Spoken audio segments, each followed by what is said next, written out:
এই যে বন্ধুরা শুনছো, নতুন নতুন রোমান্টিক ভালোবাসার গল্প পেতে ও শুনতে চাইলে আমাদের সাগর অফিসিয়াল চ্যানেলটি সাবস্ক্রাইব করে বেল বাটনটি অন করে দিও। লাইক কমেন্ট করতে মোটেও ভুলবেন না কিন্তু। ধন্যবাদ সবাইকে। শেষ করেন, আমাকে এখান থেকে যেতে হবে। আমি প্রচুর কষ্ট পাচ্ছি, আমাকে এইভাবে ব্যথা দিবেন না প্লিজ। আমি আপনাকে টাকা দিয়ে কিনে এনেছি এক রাতের জন্য। আপনার ইচ্ছা মতো তো আমি আমার কাজ করব না, আমি আমার ইচ্ছা মতো করব। এটা তো বুঝতে পারলাম, তার জন্য তো আপনার অত্যাচারগুলো আমি সহ্য করতেছি। কিন্তু প্লিজ আমি এখন চলে যাব, কারণ আমার বাবা অসুস্থ, বাসায় কেউ নেই, আমরা গ্রাম থেকে এসেছি। তাতে আমার কি হয়েছে? আমার শখ মিটবে, তারপর আমি তোকে এখান থেকে যেতে দিব। আর যেহেতু কন্ট্যাক্ট হয়েছে 4 ঘন্টা তুই আমার সাথে থাকবি, তারপর দরকার হলে আমি তোকে আরও কিছু টাকা বাড়িয়ে দিব, তাও ঝামেলা করিস না। আমাকে এখন আমার মতো কাজ করতে দে। প্লিজ বোঝার চেষ্টা করেন, আমার প্রচুর কষ্ট হচ্ছে। এই প্রথমবার কোনো ছেলে আমাকে এইভাবে ব্যবহার করতেছে। আপনি একটু বোঝার চেষ্টা করেন, আপনি আমাকে ছেড়ে দেন, আমি সহ্য করতে পারতেছি না। তুই যত কথা বলবি তত বেশি ব্যথা পাবি, তাই কথা না বলে চুপচাপ মুখ বুজে সহ্য কর, তাহলে ব্যথা কম পাবি। আর বেশি বকবক করিস না, মাথা গরম হলে কিন্তু এর থেকে কঠোর অত্যাচার হবে তোর উপর। কষ্টে আমার বুক ফেটে যাচ্ছে, ব্যথা করতেছে। জীবনে প্রথম কোনো পুরুষ আমাকে এইভাবে স্পর্শ করলো। আমি কখনো কল্পনা করতে পারিনি যে টাকার জন্য আমি এরকম নিজের দেহ বিক্রি করব। আমার কষ্ট হচ্ছে, কান্না করতেছি, চোখ দিয়ে পানি অঝরে গড়িয়ে পড়তেছে। কিন্তু সেদিকে এই পাষাণ মানুষটার কোনো তোয়াক্কা নেই, সে শুধু তার দেহের খোরাক মেটাতে ব্যস্ত। তার তো এখানে কোনো দোষ নেই, আমি তার কাছে টাকায় বিক্রি হয়ে আছি। তার মানে তার যেটা ইচ্ছা সেটাই করবে। 4 ঘন্টার জন্য আমাকে কিনে নিয়েছে, আর আমার দরকার টাকার, তার দরকার চাহিদার। আমার কথাগুলো এখানে নিতান্তই মূল্যহীন, এটাই স্বাভাবিক। এখানে আমার কিছু বলার নেই। আমার বাবার জন্য আজকে আমি বাধ্য হয়ে নিজের দেহটা বিক্রি করে দিলাম, তাও আবার পতিতা পল্লীতে এসে। ভাবতে পারতেছেন একটা মেয়ে কখনো এতটা নিচে নেমে যেতে পারে? একটু ভেবে দেখেন তো, হয়তো ভাববেন যে টাকার দরকার, তার জন্য আমি দেহ বিক্রি করে দিলাম। কিন্তু একটা মেয়ে কতটা কষ্টে থাকলে তাকে এরকম ব্যবসা করতে হয়? আপনারা যারা সুখে আছেন, বাবার আদরে আছেন, বাবা মায়ের ভালোবাসার ছায়াতলে আছেন, তারা এই কষ্টটা বুঝবেন না। যারা আমার মতো মেয়ে আছে তারা বুঝতে পারবে, যারা বাস্তবতা কি সেটা জানে। বাবার চিকিৎসা করানোর জন্য নিচের সব কিছু ভিটে মাটি বিক্রি করে দিয়ে শহরে আসলাম। যদি বাবা বেঁচে থাকে তাহলে আবার সব কিছু আগের মতো করা যাবে। কিন্তু সেই বাবাই যদি আমার পৃথিবীতে বেঁচে না থাকে, তার সম্পত্তি দিয়ে আমার কি করব? শহরে আমার একজন মামা ছিল, তিনি আমাদের সব টাকা নিয়ে পালিয়ে গিয়েছে। আজকে 3 দিন ধরে না খেয়ে পড়ে আছি। আমার বাবার অবস্থা অনেক খারাপ। মানুষের দ্বারে দ্বারে গিয়ে যে চাকরিতে চাওয়ার জন্য গিয়েছিলাম, সবাই শুধু লালসার দৃষ্টিতে আমার দিকে তাকিয়ে আছে। কেউ বাজে অফার করে, কেউ বলে না যে কাজ করেন টাকা দেব। সবাই কাজ করার আগে বাজে অফার দিয়ে বসে থাকে। আমি শহরের মানুষদের ভালো মনে করতাম, কিন্তু আমার সেই ধারণা একদম ভুল। শেষ পর্যন্ত নিজেকে বাঁচিয়ে রাখার জন্য, নিজের বাপকে বাঁচানোর জন্য এই রাস্তায় নেমে এসেছি। আপনারা হয়তো ভাবতে পারেন আমি টাকার জন্য এই রাস্তায় নিজেকে নিয়ে এসেছি, কিন্তু না, আমি পরিস্থিতির শিকার। প্লিজ এখন আমাকে এখান থেকে যেতে দিবেন। আমার বাবার ওষুধ খাওয়ার সময় হয়ে গিয়েছে, আর কালকে বাবাকে হসপিটালে ভর্তি করাতে হবে, তাই আজকে বাবার একটু দেখাশোনা করতে হবে। প্লিজ আমি আপনার কাছ থেকে 1 ঘন্টা আগে যেতে চাচ্ছি। আরে শালি, তুই যদি এই রাস্তায় প্রথম এসেছিস তাহলে আগে বলবি না তোকে নিয়ে আসতাম না? আমার মুড নষ্ট করে দিচ্ছিস বারবার। একটা বেশি কথা বললে কিন্তু মেরে ফেলবো। আপনার দরকার হলে কালকেও আমাকে ব্যবহার করিয়েন, তখন টাকা না দেন, যেহেতু নিজের ইজ্জত বিক্রি করে দিয়েছি। কিন্তু আজকে অন্তত আমাকে 1 ঘন্টা আগে যেতে দেন প্লিজ। ঠিক আছে, তাহলে আমি আমার কাজ দ্রুত শেষ করতেছি। কিন্তু এই সময়টা যেটা মজা পাই, তুই যদি বেশি রকম নষ্টামি করার চেষ্টা করিস, যদি তোর জন্য আমি মজাটা না পাই, তাহলে কিন্তু তোর অবস্থা খারাপ আছে। আজকে সারা রাত আমার সাথে থাকতে হবে তোকে। পর লোকটা আমাকে পাষাণের মতো ব্যবহার করা শুরু করে দিল। মনে হচ্ছে আমি মানুষ না, কোনো জীবজন্তু হব। যেভাবে আমার সাথে আচরণ করা শুরু করলো, মনে হচ্ছে তিনি আমাকে খাবলে খাবলে খাচ্ছে। নিজেকে চুপ করে রাখলাম, নিজের মুখ শক্ত করে চেপে ধরে রাখলাম, আওয়াজ করলাম না, শুধু নিজের কষ্টটা নিজের মাঝেই চাপা দিয়ে দিলাম। কিছুক্ষণ পর লোকটা আমাকে ছেড়ে দিয়ে বিছানার উপর শুয়ে পড়লো আর আমার ঠোঁটে তার ঠোঁট লাগিয়ে কিছুক্ষণ চেপে ধরে রাখলো। আমার যে এত বাজে লাগতেছিল এটা বলে প্রকাশ করতে পারবো না। কিছুক্ষণ পর লোকটা আমাকে ছেড়ে দিয়ে আমাকে আবার শক্ত করে কিছুক্ষণ ধরে রাখলো, তারপর আমাকে ছেড়ে দিয়ে উঠে চলে গেলেন। এখন ফ্রেশ হয়ে তাড়াতাড়ি রেডি হয়ে নে, তোকে তো রাস্তায় নামিয়ে দিয়ে বাসায় চলে যাব। অনেক রাত হয়ে গিয়েছে, আর কালকের জন্য রেডি থাকিস। সত্যি বলতেছি, তুই অনেক মজার জিনিস। আপনাকে ধন্যবাদ আমাকে তাড়াতাড়ি যেতে দেওয়ার জন্য। আর প্লিজ আমার টাকাটা একটু যদি দিতেন তাহলে আমার উপকার হতো। প্লিজ আমার টাকা নিয়ে কোনো বাহানা করিয়েন না। আচ্ছা, তোর টাকা দিয়ে দেব, এখন চল। আর তোর বাবার যাবতীয় চিকিৎসার খরচ আমি চালাবো, বাট শর্ত হচ্ছে আমি যখন ডাকবো তখন তোকে আমার কাছে আসতে হবে। প্লিজ আপনি আমার সাথে এরকম করবেন না। আপনি এখন যেটা কাজ করেছেন তার টাকাটা আমাকে দেন, পরেরটা আমি পরে দেখে নেব। আর যেহেতু কথা দিয়েছি কালকে যদি বেঁচে থাকি তাহলে অবশ্যই আপনার। নে টাকা, আর এই নে বকশিস। বেশি বকবক করিস না, আর কালকে যেটা কথা দিয়েছিস তার জন্য রেডি থাকিস। বেশি কথা বলতে পারবো না, রেডি হয়ে নে তাড়াতাড়ি। আপনি 2 মিনিট একটু অপেক্ষা করেন, আমি তাড়াতাড়ি একটু গায়ে পানি দিয়ে নেব, কারণ আমার কেমন জানি লাগতেছে। প্লিজ আমি একটু ওয়াশরুম ব্যবহার করতে চাই। আচ্ছা তাহলে তাড়াতাড়ি যা, আমি এখানেই আছি। বেশি সময় নিবি না, তাড়াতাড়ি করবি, কারণ একটু পর ভোর হয়ে যাবে, আর ভোর হয়ে গেলে অনেক সমস্যা আছে। তাই আমি কোনো কথা বললাম না, যত দ্রুত সম্ভব নিজেকে একটু হালকা ফ্রেশ করে নিলাম আর নিজের শরীরটা কোনো মতে ঢেকে নিলাম, যাতে করে কেউ বুঝতে না পারে যে আমি নষ্ট হয়ে গেছি। বিশেষ করে আমার বাবা যেন কোনোভাবে বুঝতে না পারে, তাহলে তিনি হয়তো বেঁচে থাকায় যেটা আশা আছে সেটাও মেরে ফেলবেন। কারণ কোনো বাবা চাইবে না তার মেয়ের দেহ বিক্রি করার টাকা দিয়ে তার চিকিৎসা হোক, এটা পৃথিবীর কোনো বাবাই চাইবে না। কিন্তু আমি একমাত্র মেয়ে যে বাবার চিকিৎসা টাকা ম্যানেজ করতে না পেরে নিজের দেহ বিক্রি করে দিলাম। এর থেকে বড় আফসোস আমার জীবনে আর কি হতে পারে। আমার বাবা তো পৃথিবীতে বেঁচে থাকবে, এটাই আমার সব থেকে বড় পাওয়া। আমি নিজের ইজ্জত বিক্রি করেছি, তাতে কি হয়েছে? আমার বাবাকে তো আমি পৃথিবীতে বাঁচিয়ে রাখতে পারবো।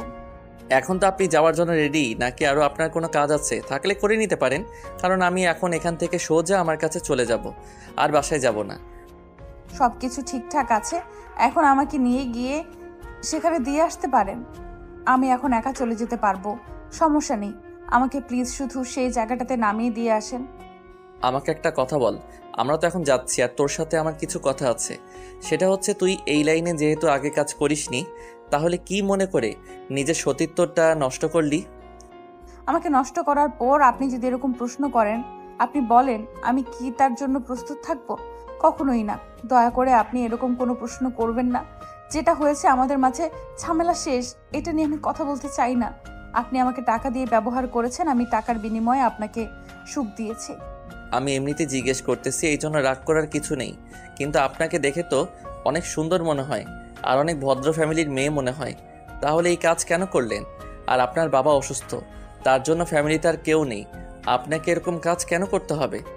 আমি আপনার সাথে এইসব বিষয় নিয়ে কোনো কথা বলতে চাই না।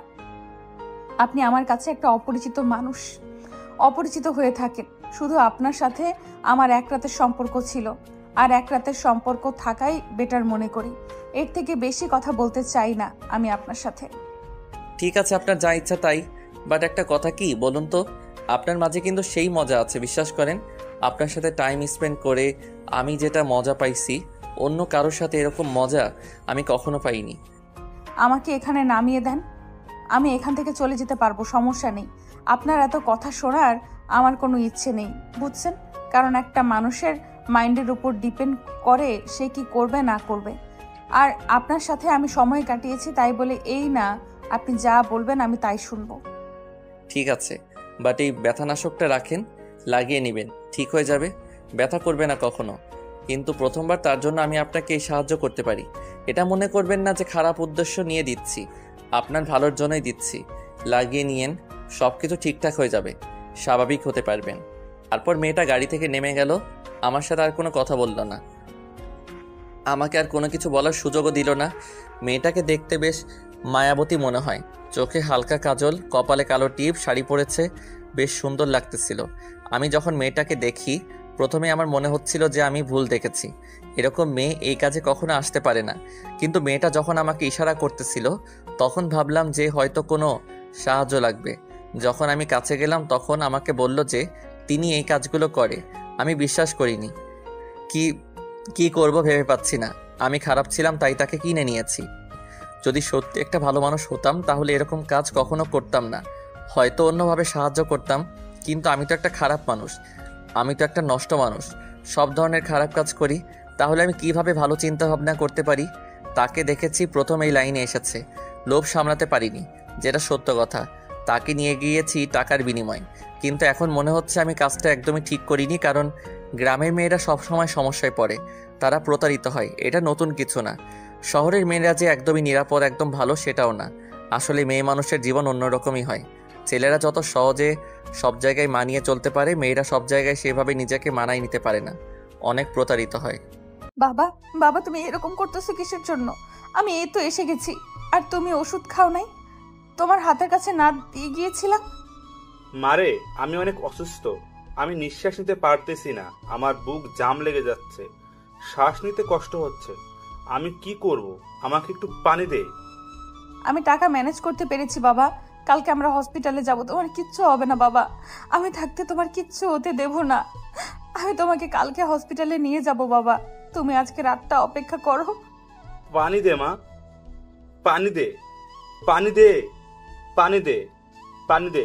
আমার নিঃশ্বাস বন্ধ হয়ে যাচ্ছে, আমাকে একটু পানি দে, একটু পানি খাবো, আমি একটু পানি খাবো মা।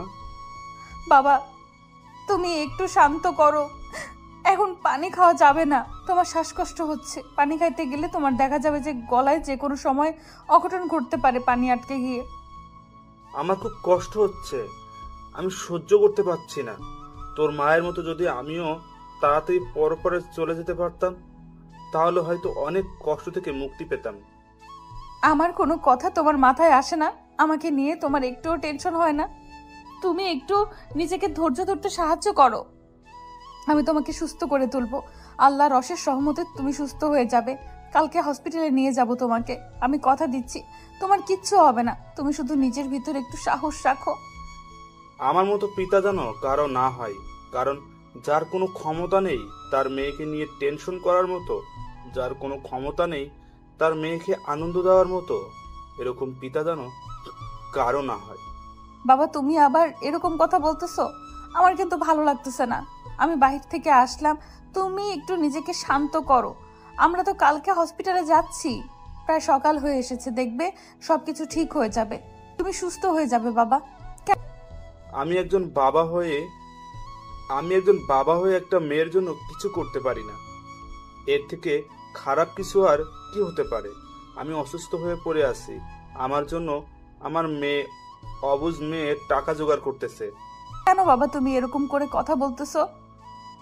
আমরা যখন অসুস্থ ছিলাম, যখন বুঝতাম না, তখন তুমি তো আমাদেরকে বড় করেছো, তুমি আমাদের জ্ঞান দান করেছো, তুমি সব কিছু করেছো। আজকে তুমি অসুস্থ, তোমাকে ছেড়ে আমি চলে যাব? মাঝে মাঝে মনে হয় কি জানিস, আমার এরকম একটা মেয়ে আছে, আমি পৃথিবীতে এই মেয়েটার জন্য বেঁচে থাকতে চাই। আমার মেয়েটা আমাকে অসুস্থ সময়ে এতটা সাহায্য করতেছে, এরকম মেয়ে যেন সবার ঘরে ঘরে একটা করে হয়। এই নাও বাবা, এখন একটু পানি খাও, আমরা একটু পরেই বেরিয়ে যাব হসপিটালের উদ্দেশ্যে। এখন তোমার শ্বাসকষ্ট কমে গেছে, এখন পানি খাও, সমস্যা হবে না। এখন একটু পানি খাও, তারপর আমি তোমাকে নিয়ে হসপিটালে যাচ্ছি, আমি একটু ফ্রেশ হই। কথাটা বলে প্রিয়ন্তী সেখান থেকে সরে আসলো, এসে কান্না করতে লাগলো। তার বাবার কি হাল হয়ে গিয়েছে, আর তার প্রচুর ব্যথা করতেছে, তাই সে সেখানে আর বেশিক্ষণ থাকতে পারলো না। তার বাবার কষ্ট সে মেনে নিতে পারছে না, তার ভেতরটা ফেটে যাচ্ছে। প্রিয়ন্তী এক সাইডে চলে আসলো, তার বাবার চোখের আড়ালে নিজেকে যতটা সম্ভব ঢেকে রেখে ওষুধ ব্যবহার করলো। তারপর প্রিয়ন্তী নিজেকে মেন্টালিভাবে ঠিক করতে লাগলো, নিজেকে সব কিছু মেনটেন করার ক্ষমতা রাখার জন্য প্রস্তুত করতে লাগলো। কারণ যেটাই হোক না কেন তাকে ঠিক করতে হবে, তার বাবাকে সাহস দিতে হবে। তারপর প্রিয়ন্তী তার বাবার কাছে চলে আসলো, সে তার বাবাকে রেডি করিয়ে নিয়ে হসপিটালের উদ্দেশ্যে রওনা দিল। টাকাগুলো সাবধানে নিল যাতে করে ছিনতাই হয়ে না যায়। ভাইয়া, কোথায় তুই? আর আজকে তোর দুলাভাই হসপিটালে যাওয়ার আগে বলে গেল তুই নাকি গতকাল রাতে হসপিটালে ছিলি না। তাহলে সারা রাত কোথায় ছিলি? আমি আমার একটা বন্ধুর বাসায় ছিলাম। আমি ভাবলাম যে বাসায় চলে যাই, কিন্তু আমার বন্ধুটা আমাকে যেতে দিল না, তাই বাসায় ফেরত যাওয়া হয়নি। আজকে তাড়াতাড়ি চলে আসব, বেশি পেশেন্ট দেখব না। জানিস কতটা টেনশনে ছিলাম তোর জন্য। তোকে ফোন করলাম, তোর ফোন বন্ধ, আর তুই আমাকে একটাবার জানাবি না যে তুই আজকে আসবি না? তাহলে আমি একটু নিশ্চিন্তে থাকতে পারতাম। এসব কথা বাদ দাও, এখন বলো দুলাভাই কি হসপিটালের উদ্দেশ্যে বেরিয়ে পড়েছে নাকি এখনো বাসায় আছে? যদি বাসায় থাকে তাহলে একটু তাড়াতাড়ি পাঠিয়ে দাও, আমার ভালো লাগতেছে না। আমি খুব তাড়াতাড়ি চলে যাব। এই তো তোর দুলাভাই রেডি হচ্ছে, এখন বেরিয়ে পড়বে। কিন্তু তুই আজকে কোথাও থাকবি না, বাসায় চলে আসবি তাড়াতাড়ি। আমার ভালো লাগতেছে না, কিন্তু গতকালকে থেকে তোকে দেখতেছি না। তুই তো ভালো করে জানিস আমি যেখানে থাকি ভালো থাকি, আমাকে নিয়ে টেনশন করতে হবে না। তোকে কতবার বলছি নিজের খেয়াল রাখবি, আর তুই আমাকে নিয়ে টেনশন করছিস, সেটা ঠিক না।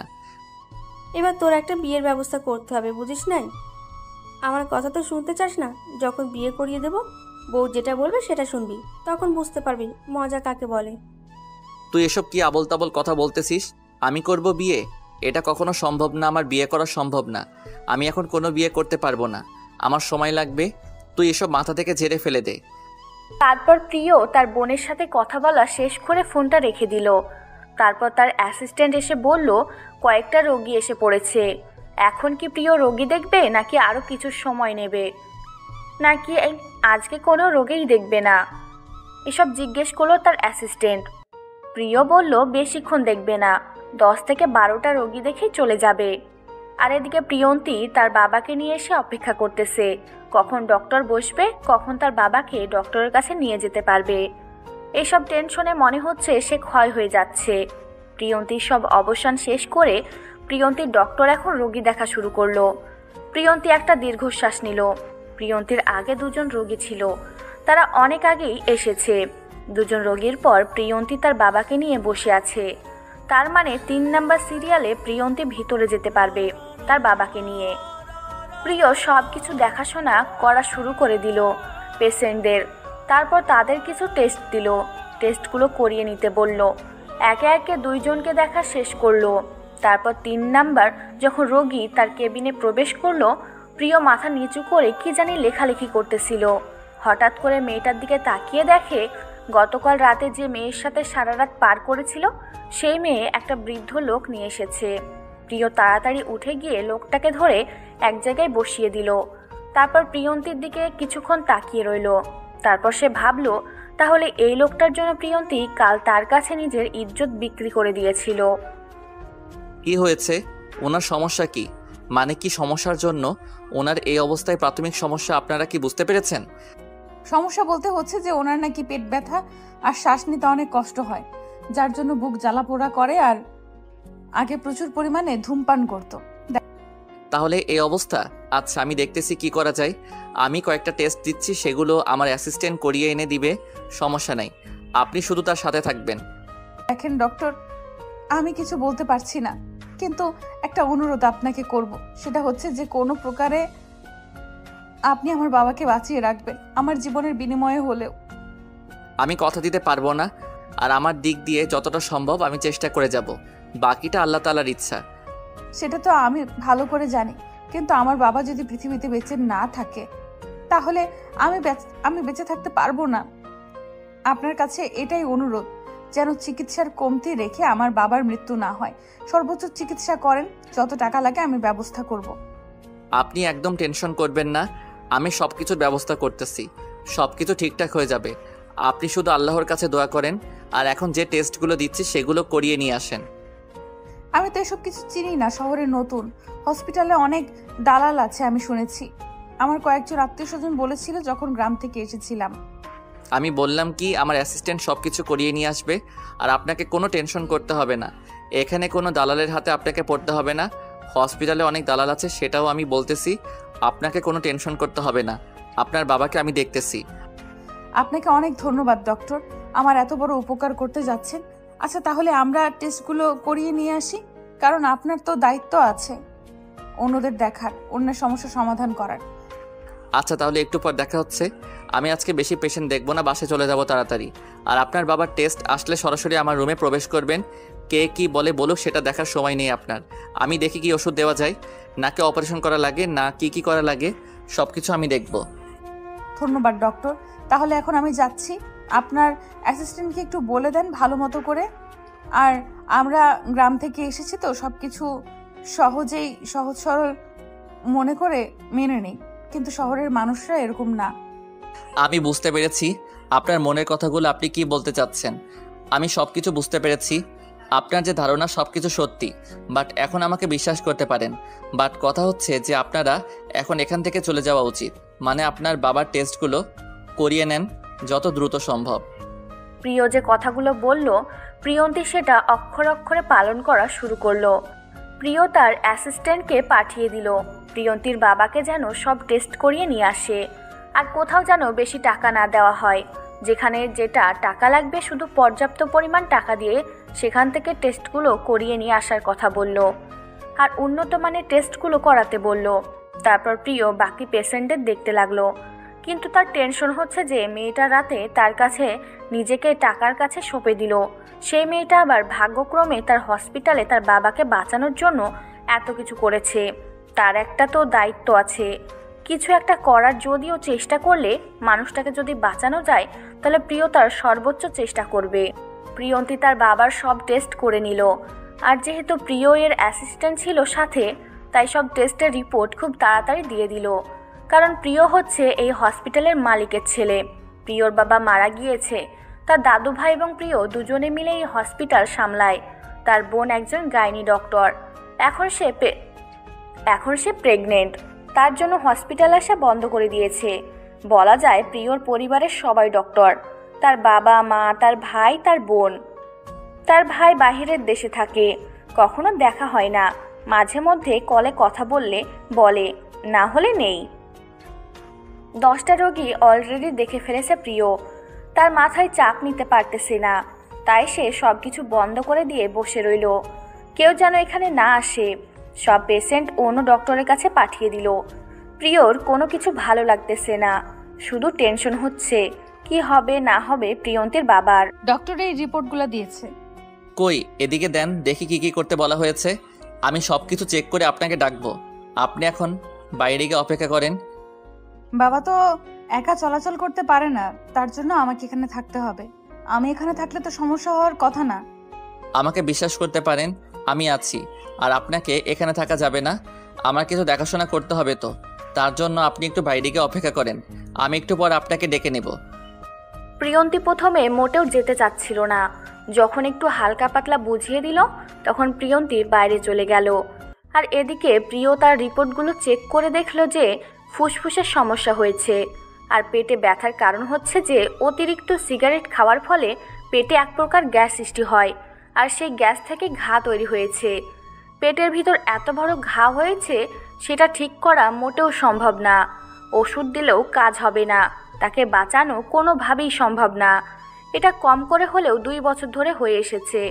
এতদিন তো হেলায় ডক্টর দেখায় নাই, বা টাকার অভাবে ডক্টর দেখাতে পারেনি, কিন্তু এখন তো আর কিছু করার নেই। এই কথাগুলো প্রিয়ন্তীকে কিভাবে বলবে সেটাই ভেবে পাচ্ছে না প্রিয়। প্রিয়ন্তীকে ডেকে নিল একা প্রিয়। কি হয়েছে আমার বাবার? পরীক্ষা করে কি বুঝলেন? সবকিছু ঠিক আছে তো? কোনো সমস্যা হয়নি তো? কথাটা কঠিন হলো বাস্তব যে আপনার বাবার ফুসফুস নষ্ট হয়ে গিয়েছে, পেটে অনেক বড় ঘা তৈরি হয়ে গিয়েছে। কি বলছেন এসব আবোল তাবোল কথা? কথাগুলো আমি বিশ্বাস করি না। আমার বাবার কিছু হতে পারে না।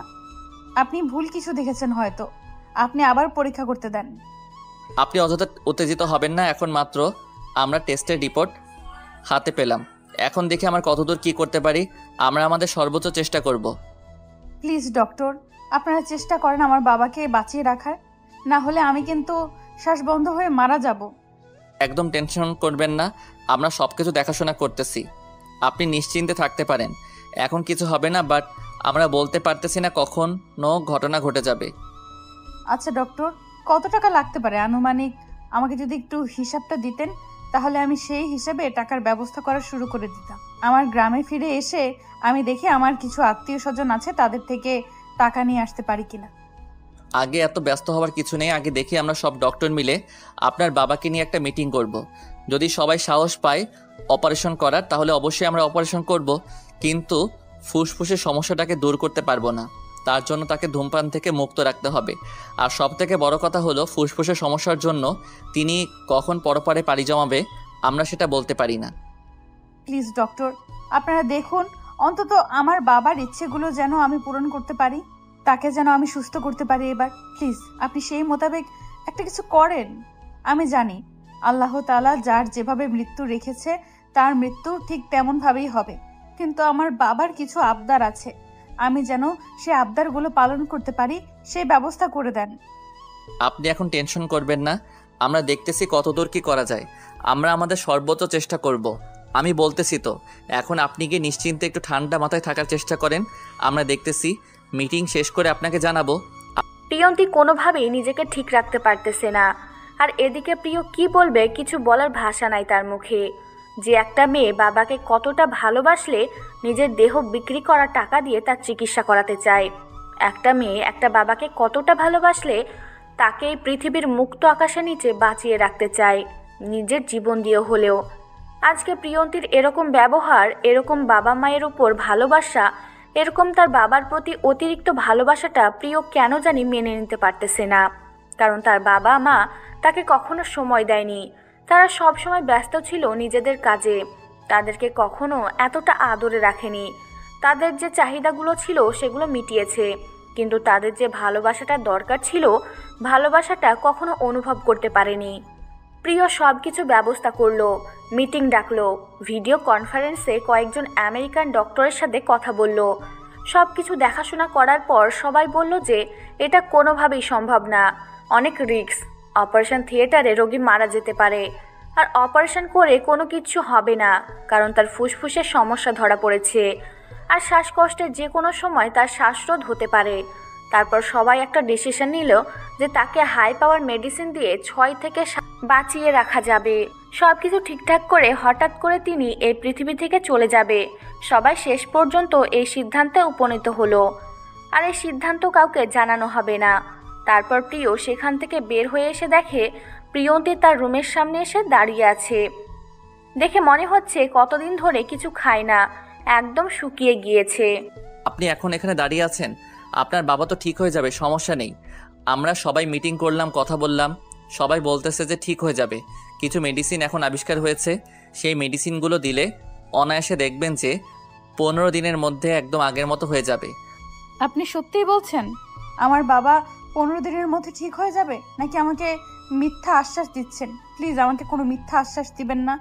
আমরা মিথ্যা আশ্বাস দিচ্ছি না, আমরা কাজে প্রমাণ করে দেখিয়ে দিব। আর আপনাকে দেখে মনে হচ্ছে কতদিন ধরে কিছু খাচ্ছেন না, আর আপনার বাবার তো এখন কিছু খাওয়া যাবে না, সব কিছু স্যালাইনের উপর চলবে। আর আপনি আমার সাথে আসেন। এখন আমি কিছু খাবো না, এখন আমার কিছু খেতে ইচ্ছে করছে না, আপনি চলে যেতে পারেন, আমি আমার বাবার কাছে আছি। আপনার জন্য আমি এত কিছু করলাম আর আপনি আমার জন্য এটা করতে পারবেন না? আমি শুধু আপনাকে ডেকেছি আমার সাথে কিছুক্ষণ সময় কাটাবেন, আপনার ভালো লাগবে তার জন্য। দেখেন আমি মানসিকভাবে এখন প্রস্তুত না, প্লিজ বাবা সুস্থ হোক। আপনাকে যেটা কথা দিয়েছি আমি সেই কথাই রাখবো। আমি খারাপ হতে পারি, কিন্তু এতটা খারাপ না যে আপনাকে এই অবস্থায় আমি বাজে অফার করব। আপনাকে এখন আমি খাওয়ার জন্য নিয়ে যাচ্ছি, আর এখন আপনি আমার সাথে যাবেন, না হলে কিন্তু আমার খারাপ রূপটাকে আবার দেখিয়ে দেব। আমার খেতে ইচ্ছে করতেছে না, প্লিজ আমাকে জোর করবেন না। দেখেন, এখন যদি আমরা আপনার বাবাকে সুস্থ করে তুলতে পারি, তখন আপনি অসুস্থ হয়ে গেলেন, তখন আপনার বাবা আপনাকে টেনশন করে আবার অসুস্থ হয়ে যাবে। তার থেকে ভালো আপনি সুস্থ থাকেন, দেখবেন আপনার বাবা সুস্থ হয়ে যাবে, আমাকে বিশ্বাস করুন। প্রিয় আর প্রিয়ন্তীকে কোনো কথা বলতে দিল না, জানে যে যদি এখন প্রিয়ন্তীকে কথা বলতে দেয় প্রিয় তাহলে আরও বেশি কথা হবে, কিন্তু এতক্ষণ বেশি কথা বলার সময় নেই প্রিয়র। এখন প্রিয়ন্তীকে নিয়ে সে বাসায় চলে যাবে, আর বাসায় গতকালকে থেকে যাওয়া হয় না, তার আপু তাকে মেরেই ফেলবে যদি আজকে বাসায় না যায়। আর বাসায় যেতে চেয়েছিল সেই দুপুরের পর, এখন রাত 10টা বাজে। প্রিয়ন্তীকে কোনো মতে ভুলিয়ে ভালিয়ে গাড়িতে তুলে নিয়ে সোজা বাসার উদ্দেশ্যে রওনা দিল প্রিয়। প্রিয়ন্তী কিছুই বুঝতে পারতেছে না, কারণ এখনকার জায়গা কোনো কিছুই চেনে না, দিনের বেলা এসেছিল, এখন রাত হয়ে গিয়েছে আর রাস্তার আশেপাশে অন্ধকার। কিছুই বুঝতে পারতেছে না প্রিয়ন্তী কোথায় নিয়ে যাচ্ছে তাকে। প্রিয়ন্তী 10-15 মিনিট বসে থাকার পর মনে হলো তাকে কোথাও নিয়ে যাওয়া হচ্ছে। এতক্ষণ ধরে নিয়ে যাচ্ছে, এখনো কোনো হোস্টেল বা কোনো রেস্তোরাঁয় নিয়ে যাচ্ছে না কিসের জন্য? তারা তো খাওয়া দাওয়া করার জন্য বেরিয়ে পড়েছে। আর প্রিয়ন্তী তার বাবার টেনশনে পুরো মর্মাহত। প্রিয়ন্তী শেষ পর্যন্ত নিজেকে আর ধরে রাখতে পারলো না, কারণ তাকে কোথায় নিয়ে যাওয়া হচ্ছে এতক্ষণ ধরে বুঝতে পারতেছে না। আজকে কি কোনো অঘটন ঘটতে চলেছে? কারণ এসব শহরের মানুষদের বিশ্বাস একদম করতে পারতেছে না এখন প্রিয়ন্তী। টেনশন হচ্ছে না, না জানিয়ে আজকেও কোন হোটেলে নিয়ে গিয়ে তাকে সারা রাত অত্যাচার করবে। আর প্রিয়ন্তী মোটেও এটার জন্য প্রস্তুত না আজকে। বুঝলাম না, আপনি আমাকে কোথায় নিয়ে যাচ্ছেন? প্লিজ, আপনার সাথে যেতে পারবো না, আমাকে এখানে নামিয়ে দেন। আমি আমার বাবার কাছে চলে যাব। এতক্ষণ ধরে আপনি আমাকে কোথায় নিয়ে যাচ্ছেন? আমি আপনাকে আমার সবথেকে প্রিয় একটা জায়গায় নিয়ে যাচ্ছি। খাওয়া দাওয়া করব। আমার যখন মন খারাপ থাকে তখন আমি সেই হোটেলে গিয়ে খাওয়া দাওয়া করি। আপনি খাওয়া দাওয়া করেন, শেষ করে আমি আপনাকে আপনার বাবার কাছে রেখে যাব। প্লিজ, কোনো খারাপ মতলবে আমাকে নিয়ে যাবেন না, কারণ আমি মানসিকভাবে প্রস্তুত না। আমি তো পালিয়ে যাচ্ছি না। আপনি কি পাগল নাকি কিছু বুঝতে পারতেছি না? আমি বলতেছি না আমি খারাপ হতে পারি, এতটা খারাপ না। আপনাকে আমার সব থেকে প্রিয় একটা হোটেলে যাচ্ছি, আর এখান থেকে তো 10 থেকে 20 মিনিটের রাস্তা। এত ভয় পাচ্ছেন কিসের জন্য? আর আপনার বাবাকে তো দেখার জন্য নার্স অলরেডি 4 জন আছে। আপনি বুঝতে পারবেন না, আমার বাবাকে ছাড়া আমি এক মুহূর্তও থাকতে পারি না। আপনি আমাকে যত দ্রুত সম্ভব সেখানে নিয়ে চলেন। আমি আমার বাবাকে দেখব। আমার বাবার কখন কি হয়ে যায়। আমি তো আপনাকে বলেই দিলাম যে আপনার বাবা 15 দিনের মতো সুস্থ হয়ে যাবে। আপনি টেনশন করিয়েন না একদম, আপনাকে এত টেনশন করতে হবে না। আমি ভালো করে জানি আপনি আমাকে মিথ্যা আশ্বাস দিচ্ছেন, কারণ আপনি প্রথমে যেটা বলেছেন তখন আমি আপনার চোখ দেখে বুঝতে পেরেছিলাম সত্যি বলছেন। কিন্তু এখন যখন আমাকে কথাগুলো বলতেছেন, আপনার চোখ বলতেছে আপনি আমাকে এই মিথ্যা আশ্বাস দিচ্ছেন। আমি কেন আপনাকে মিথ্যা আশ্বাস দিতে যাব? আমি একজন ডক্টর, আমার যেটা দায়িত্ব আমি পালন করতেছি। আর আপনি আমার সাথে থেকেছিলেন, আমি আপনার পরিচিত। আপনি যেটা করবেন প্লিজ তাড়াতাড়ি করেন, আমার দম বন্ধ হয়ে যাচ্ছে। প্লিজ আপনি তাড়াতাড়ি খাওয়া দাওয়া শেষ করেন। আমি কিছু খেতে পারবো না, আপনি খাওয়া দাওয়া শেষ করেন। আমি খুব তাড়াতাড়ি আমার বাবার কাছে ফিরে যেতে চাই। প্রিয়ন্তীর এরকম কথা শুনে হঠাৎ করে প্রিয় গাড়িটা দাঁড় করিয়ে দিল। আর প্রিয়ন্তীকে কোনো কিছু না বলে গাড়ি থেকে নেমে প্রিয়ন্তীকে গাড়ি থেকে নামিয়ে নিয়ে টানতে টানতে একটা বাসার ভিতরে নিয়ে আসলো। প্রিয়ন্তী এখন বুঝতে পারলো যে তার যেটা ভাবনা ছিল সেটাই সঠিক। এখন তাকে নির্মমভাবে নির্যাতিত হতে হবে এখানে। এখন সে চিল্লিয়ে যদি কাউকে ডাকাডাকি করে তার সব কিছু বৃথা। এটা আপনি আমাকে কোথায় নিয়ে আসলেন? প্লিজ বলেন, আমাকে আমার বাবার কাছে দিয়ে আসেন প্লিজ। এত ভয় পাওয়ার কিছু নেই, এটা আমার বাসা, আর এখানে আমি আমার ফ্যামিলির সাথে থাকি। এত ভয় পাওয়ার কিছু নেই, একটু ওয়েট করেন, আমার আপু আপনাকে এসে খাবার দিচ্ছে। কি বলতেছেন এসব আবোল তাবোল? আপনার বাসায় কেন আমাকে নিয়ে এসেছেন? প্লিজ আমাকে এখান থেকে বের হওয়ার সুযোগ করে দেন। আমি এখান থেকে চলে যাব আমার বাবার কাছে। ঠিক মতো কথা বলতেছি, কথা গায়ে লাগে না তাই না? যখন খারাপ ব্যবহার করব তখন তো ঠিকই শুনবি তাই না? তাই ভালোভাবে যখন বলতেছি কথাটা শোন। আপনি আমার সাথে এরকমটা করতে পারেন না, এটা কিন্তু অন্যায় হচ্ছে আমার সাথে। আপনি প্লিজ আমাকে এখান থেকে যাওয়ার ব্যবস্থা করেন। আরে শালি, যদি বেশি বকবক করিস তাহলে কিন্তু তোর অবস্থা খারাপ আছে বলে দিচ্ছি। তাই চুপচাপ থাক, বেশি কথা বলবি না, মাথা গরম করবি না। এতক্ষণ থেকে ভালো মতো কথা বলতেছিলাম দেখে কি মনে করেছিস আমাকে? প্লিজ আপনি আমাকে যেটাই করেন না কেন আমাকে আমার বাবার কাছে নিয়ে যান। আমার এখানে দম বন্ধ হয়ে যাচ্ছে, আমি থাকতে পারতেছি না। আমার বাবার কাছে আমাকে নিয়ে যান প্লিজ। এখন যদি বলি যে আমার কথা না শুনলে তোর বাবা পৃথিবীতে বেঁচে থাকতে পারবে না, তখন কি করবি? তখন তো বাধ্য আমার কথা শুনতে হবে তাই না? তাই চুপচাপ শোন। আর আমার আপু একটু পরে আসবে, তার সামনে সুন্দরভাবে নিজেকে প্রেজেন্টেশন করবি। প্রিয়ন্তী একদম চুপ হয়ে গেল আর প্রিয়কে কিছু বলতে পারল না। এখন যদি প্রিয়কে কিছু বলে তাহলে প্রিয় তার বাবার সাথে খারাপ কিছু করবে, কারণ ডাক্তাররা পশুর সমান হতে পারে, যখন তখন তার বাবার ক্ষতি করে ফেলতে পারে। তাই এক প্রকার বাধ্য হয়ে প্রিয়ন্তী সেখানে নিজেকে কোনোভাবে টিকিয়ে রাখার চেষ্টা করতেছে। তারপর প্রিয়র বোন প্রিয়সী সেখানে উপস্থিত হলো। আর প্রিয়র সাথে একটা মেয়েকে দেখতে পেয়ে প্রিয়সী একদম অবাক হয়ে গেল, কারণ এই প্রথম তার ভাই কোনো মেয়েকে তাদের বাসায় নিয়ে এসেছে। এতদিন প্রিয়সী ইচ্ছা করে বলতো যে তার ভাই কোনো মেয়ের সাথে প্রেম ট্রেম করিস নাকি, করলে নিয়ে আসিস। কিরে ভাইয়া, মেয়েটা কে? আর তাকে দেখে এরকম চিন্তিত মনে হচ্ছে, কিসের জন্য? কোনো বিপদে পড়েছিলি? সেরকম কিছু না আপু, তাকে খাবার দে, দেখেই তো বুঝতে পারতেছিস তার কি অবস্থা। একটু খাওয়া দাওয়ার ব্যবস্থা কর ঠিক মতো। আমি একটু ফ্রেশ হয়ে এসে খাবার খাচ্ছি। আচ্ছা তাহলে তুই যা, তাড়াতাড়ি ফ্রেশ হয়ে নিচে চলে আয়। আর আমি এদিকে দেখি মেয়েটার সাথে কথা বলে মেয়েটাকে খাবার দিচ্ছি, সমস্যা নেই। গল্প করার অনেক সময় পাবি বুঝছিস। এখন তাকে দেখে মনে হচ্ছে কিছু খাচ্ছে না 2 দিন ধরে। তুই আগে খাবার দে, খাবার খেলে তারপর বসে একটু গল্প কর, সমস্যা নাই। আচ্ছা আমি দিচ্ছি তো, এত রাগ করার কিছু নেই। তুই যা, তাড়াতাড়ি ফ্রেশ হয়ে নিচে চলে আয়।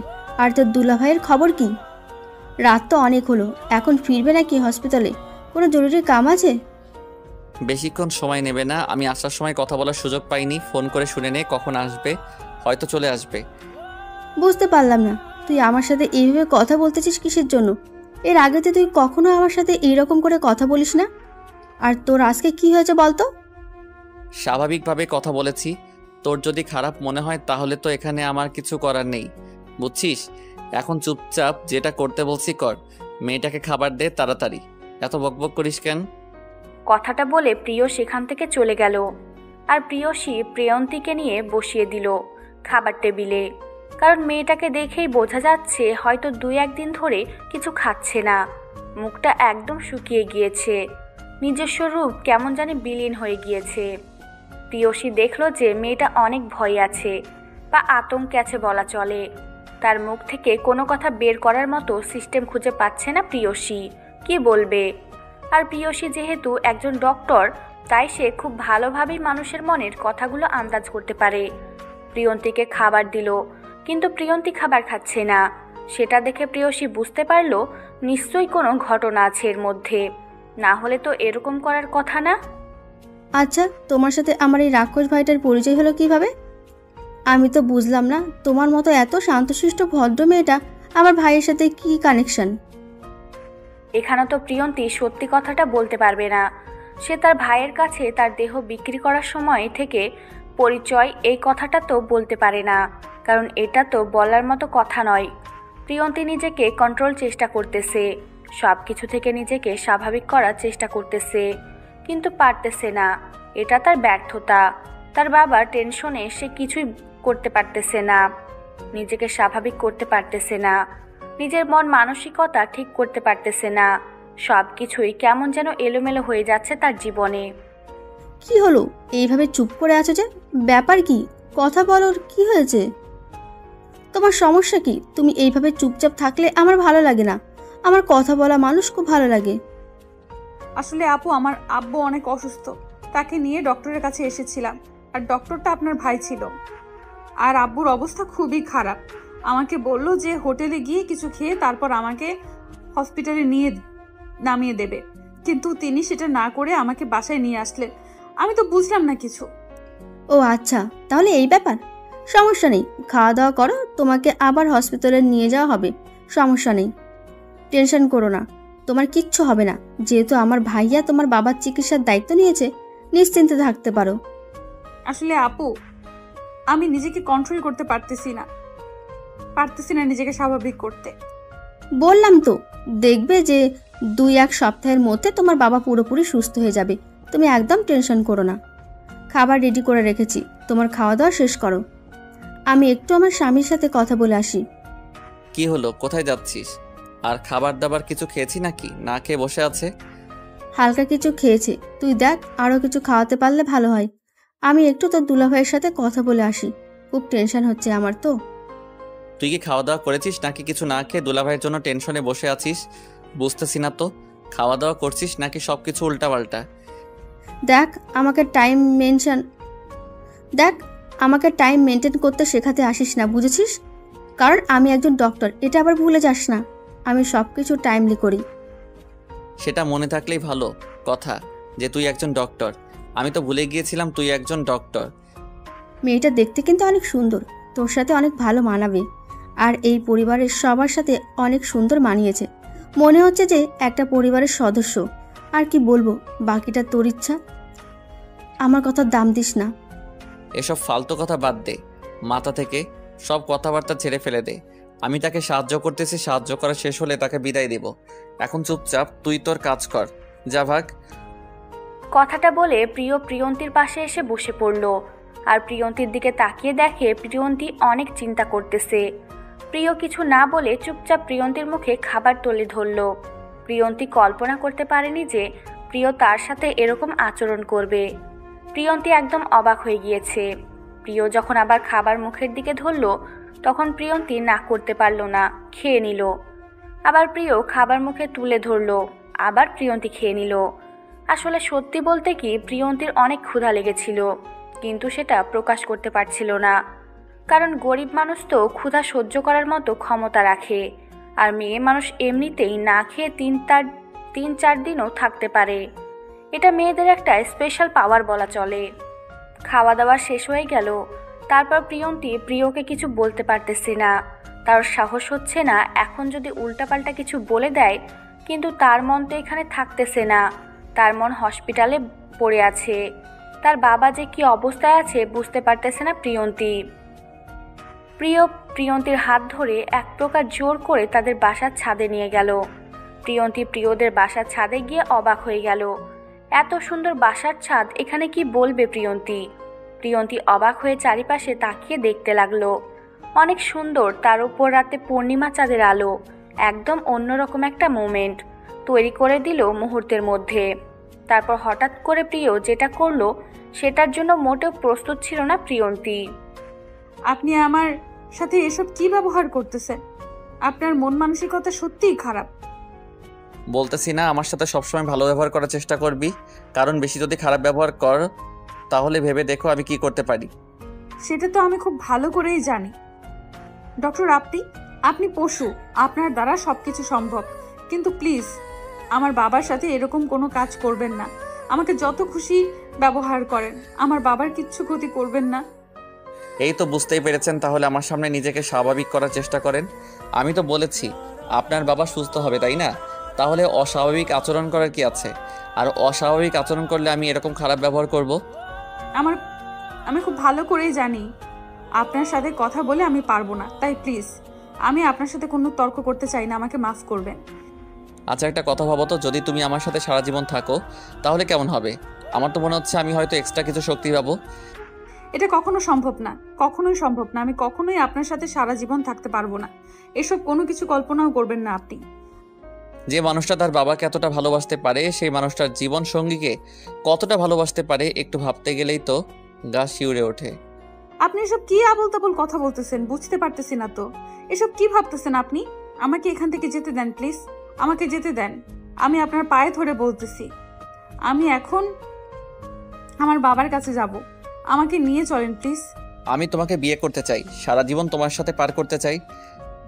এসব কি বলছেন? আপনার মাথা ঠিক আছে? আবোল তাবোল কথা বলা বাদ দেন, এটা কখনোই সম্ভব না। সম্ভব হয় কি না সেটা পরে দেখা যাবে। আমি যেটা বলতেছি সেটা তোকে শুনতে হবে, না হলে তোকে শুনতে বাধ্য করাবো। আপনি এরকম করতেছেন কিসের জন্য? আমি আপনার হাতে ধরি, পায়ে পড়ি, তো প্লিজ এরকম কোনো কিছু সিদ্ধান্ত নেবেন না। আমি গরিব ঘরের মেয়ে, আমার বাবা অসুস্থ হলে আমরা গ্রামে ফিরে যাব। আমি যদি বলি যে তোমার বাবা কখনো সুস্থ হতে পারে না, কারণ আমি তাকে সুস্থ হতে দেব না, তাহলে তো বাধ্য হয়ে বিয়েটা আমাকে করবে নাকি? আপনি কেন বোঝার চেষ্টা করতেছেন না? আমার পক্ষে সম্ভব না। আমার বাবার সাথে এরকম কোনো কিছু করবেন না। আমার দুর্বলতা নিয়ে আপনি খেলতে পারেন না। অন্যের দুর্বলতা নিয়ে খুলতে আমার প্রচুর ভালো লাগে। তাই বলতেছি যে আমার যে প্রস্তাবটা রেখেছি তোমার উপর, সেটা মেনে নাও, তাহলে তোমার জন্য মঙ্গল হবে, না হলে তোমার বাবার জন্য। আমি নিষ্ঠুর মানুষ দেখেছি, কিন্তু আপনাদের মতো নিষ্ঠুর মানুষ আমি কখনো দেখিনি। আপনার সাথে আমার পরিচয় হওয়াটাই ভুল হয়ে গিয়েছে। আল্লাহ কেন যে আপনার পরিচয়টা করে বুঝতে পারলাম না। সেটা তো আমি বুঝতে পারতেছি না তুমি কেন আমাকে বোঝার চেষ্টা করতেছো না। ঠান্ডা মাথায় বোঝাচ্ছি, তাও বুঝতেছো না। তোমার শরীরের গন্ধটা না আমাকে সবসময় আকর্ষিত করে। আমি এখন বুঝতে পারছি আমার শরীরের উপর আপনার মোহ। আপনি সারাদিন ব্যবহার করেন আমার বাবা সুস্থ হোক, আমি আপনার সব ইচ্ছা পূরণ করে চলে যাব, কিন্তু আপনার সাথে আমি সারা জীবন থাকতে পারবো না। প্লিজ আমাকে মাফ করবেন। তোকে এতক্ষণ ধরে বোঝাচ্ছি, বুঝতে পারতেছিস তাই না? তোর এমন অবস্থা করব, তোর বাপও এই পৃথিবীতে বেঁচে থাকবো না। তোকে আমার সাথে থাকতে হবে, ভেবে দেখ কোনটা ভালো হবে তোর জন্য। কেন আপনি আমার সাথে এরকম করতেছেন? কেন আপনি আমাকে মেন্টালি চাপ দিচ্ছেন? বুঝতে পারতেছি না। আমি তো দেখতে ভালো না, আর আমি গরিব ঘরের একটা মেয়ে। আপনাদের সোসাইটির সাথে আমি মিল করতে পারবো না। তোকে মেনটেন করতে কে বলেছে? তুই যেমন আসিস তেমনই করে থাকবি, কিন্তু আমি যেটা বলতেছি সেটা তোকেই শুনতেই হবে। আমার পক্ষে সম্ভব না। আপনার যা ইচ্ছা তাই করতে পারেন। আমাকে এখন প্লিজ আমার আব্বুর কাছে নিয়ে যান। আমি এখানে থাকতে পারবো না। কথাগুলো ভেবে দেখ, কিন্তু তোর আব্বু কখনোই সুস্থ হবে না। তোর যা ইচ্ছা তাই করতে পারিস। তোর আব্বুকে হসপিটাল থেকে কে বের করে কে দেয় তাও আমি দেখব। আপনি আমার সাথে এটা ঠিক করতেছেন না। এভাবে অত্যাচার করতে পারেন না। আজকে আমরা গরিব মানুষ বলে আপনারা যা ইচ্ছা তাই বলবেন, আপনাদের যা মর্জি তাই করবেন, এটা কিন্তু মোটেও ঠিক না। কথাটা বলে প্রিয়ন্তী কান্না করতে লাগলো। অঝোর ধারায় তার কান্না করা ছাড়া কোনো কিছু করার নেই, কারণ এখানে তো আর কেউ নেই পরিচিত, আর এটা একটা শহর। একজন মানুষের বিপদে অন্যজন কখনোই আসবে না এগিয়ে। আর প্রিয় যেটা বলছে তার সেটা কখনোই মেনে নেওয়ার মতো না, কারণ এখন হয়তো তার দেহের উপর প্রিয় এর মায়া আছে, কিন্তু দুদিন পর যখন প্রিয়ন্তীকে ভালো লাগবে না, তখন তো প্রিয় তাকে রাস্তায় ছুঁড়ে ফেলে দেবে। এটাই বাস্তবতা। তাহলে এই শহরে নিজেকে টিকিয়ে রাখার কথা চিন্তা করা তার পক্ষে হাস্যকর ছাড়া কিছুই না। 2 দিন পর যখন এখান থেকে ঘাড় ধাক্কা দিয়ে বের করে দেবে, তখন তাকে আবার রাস্তায় রাস্তায় ঘুরে বেড়াতে হবে। প্রিয়ন্তী কান্না করতেছে, আর প্রিয় দাঁড়িয়ে তামাশা দেখতেছে। কি একটা আজব ব্যাপার। প্লিজ আপনি আমার সাথে এরকমটা করতে পারেন না। আমাকে যেতে দেন। থাকতে পারবো না, প্লিজ আপনি আমাকে যেতে দেন। এখন যাচ্ছি, নিজেকে ঠিক কর, চিন্তা ভাবনা কর। কথা হচ্ছে যে আমি তোকে কালকে বিয়ে করতেছি, তারপর তোর বাপের চিকিৎসা করব, তার আগে না। আপনি কেন এরকম করতেছেন? কেন আমার দুর্বল জায়গাটা এভাবে আঘাত করতেছেন? কেন এরকম করতেছেন? আপনি তো ভালো করে জানেন আমার বাবার জন্য আমি আমার ইজ্জত পর্যন্ত বিক্রি করে দিয়েছি। সেটা তো আমি ভালো করে জানি, বাট আমার ভালো লাগতেছে তাই বলতেছি। এখন যদি আমার মাথা গরম করিয়ে দিস, তাহলে তোর বাবাকে পরপারে পাঠিয়ে দেওয়ার ব্যবস্থা করে দেব, সমস্যা নাই। প্লিজ আপনি এরকম কোনো কিছু করবেন না। আমি আপনার সব শর্ত মেনে নেব। আপনি যত অত্যাচার করেন আমাকে করেন। প্লিজ আমার বাবাকে সুস্থ করে দেন। এই তো লক্ষ্মী মেয়ের মতো কথা, এখন বুঝতে পারলি? এখন কেমন হলো? এখন তাহলে চুপচাপ নিচে যা, আমি একটু পর নিচে গিয়ে তোকে নিয়ে হসপিটালে যাচ্ছি। যেটাই করেন না কেন আপনি আমার উপর অত্যাচার জুলুম সব করতে পারেন, কিন্তু আমার বাবাকে টেনে নিয়ে আসবেন না। যা খুশি আমাকে করেন, আমার বাবাকে প্লিজ কিচ্ছু করবেন না। বুঝতে পারলাম, ঠিক আছে। এখন তোর কথা আমি রাখতেছি, কারণ আমার কথা একটা রেখেছিস, আমি তোর কথা রাখবো। তোর বাবা 15 দিনের মধ্যে সুস্থ হয়ে যাবে। আচ্ছা এখন তাহলে আমাকে আমার বাবার কাছে দিয়ে আসেন। অনেক রাত হয়ে গিয়েছে, অনেকক্ষণ ধরে আমি আমার বাবাকে দেখতেছি না। প্লিজ আমি আর থাকতে পারতেছি না এখানে। প্রিয় কোনো কথা না বলে নিচের দিকে যেতে লাগলো। প্রিয়ন্তীও প্রিয়র পেছনে পেছনে চলে আসলো। তার তো কোনো কিছু করার নেই।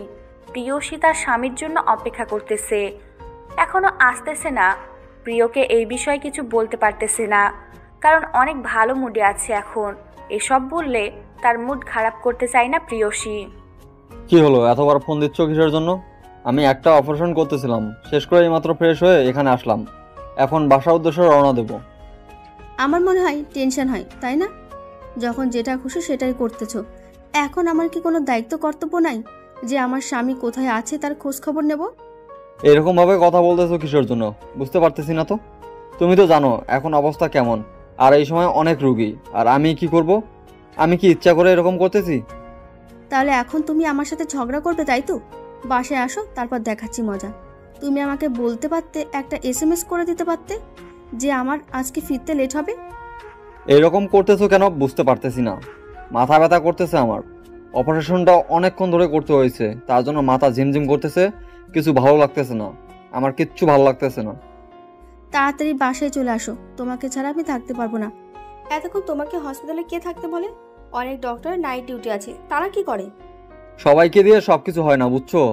আর সবাই এসে বলতেছে এটা অনেক ক্রিটিক্যাল সিচুয়েশন, তার জন্য অপারেশনটা আমাকে করতে হয়। বোঝার চেষ্টা করো একটু, তোমার মাথায় কমন সেন্স নাই কিচ্ছু? আচ্ছা হয়েছে, এখন আর এই বিষয়ে আমি তোমার সাথে তর্ক করতে চাই না।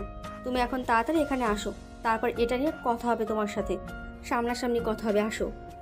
অপেক্ষা করো, আমি 20 মিনিটের ভিতরে যাচ্ছি বাসায়। আর তুমি এত রাত জেগে আছো কেন? তুমি ভালো করে জানো তোমার বুকে মাথা না রাখলে আমি ঘুমাতে পারি না। তার ওপর যদি তুমি এইভাবে বলো তাহলে কেমন হয় বলো? আমার ভুল হয়েছে, আমাকে ক্ষমা করে দাও। আমি আর কখনো এরকম করব না। এখন আমি বাসায় যাচ্ছি, ফোনটা রাখো, গাড়ি ড্রাইভ করতেছি এখন। আচ্ছা তাহলে তাড়াতাড়ি চলে আসো, আমি তোমার জন্য অপেক্ষা করছি। আমার ঘুম পাচ্ছে না, প্রচুর একা একা লাগতেছে। আর প্রিয় একটা মেয়েকে নিয়ে এসেছিল। কি বলতেছো? প্রিয় মেয়েকে নিয়ে বাসায় গিয়েছিল? এটা ভাবা যায়? কল্পনার বাইরে যেটা বলতেছো, এটা কখনো সম্ভব না, আমি বিশ্বাস করতেছি না। দেখতে চাইলে তাড়াতাড়ি চলে আসো, মেয়েটা অনেক সুন্দর। আর প্রিয় আর ওই মেয়েটা যখন একসাথে দাঁড়ায় মনে হচ্ছে তাদের জুটি সেরা জুটি। এত সুন্দর দুজনকে একসাথে দাঁড়িয়ে থাকলে মানায়। তুমি আসো, দেখলে বুঝতে পারবে। আচ্ছা তাহলে তুমি অপেক্ষা করো, আমি যাচ্ছি। 20 মিনিট সময় লাগবে যাইতে। তুমি তো ভালো করে জানো আমি এখন ড্রাইভ করতেছি, ফোনটা রাখলাম। আর শোনো, আমার জন্য চকলেট আর আইসক্রিম নিয়ে এসো, খেতে ইচ্ছা করছে। এই অবস্থায় আমি তোমার জন্য আইসক্রিম চকলেট নিয়ে যাব? তুমি ভাবলে কিভাবে?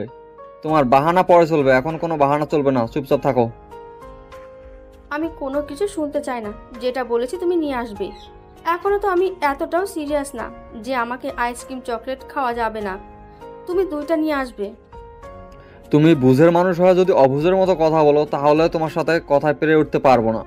আচ্ছা আমি নিয়ে যাচ্ছি, তোমার যা ইচ্ছা তাই করতে পারো, পরে কোনো সমস্যা হলে আমাকে বলিও না।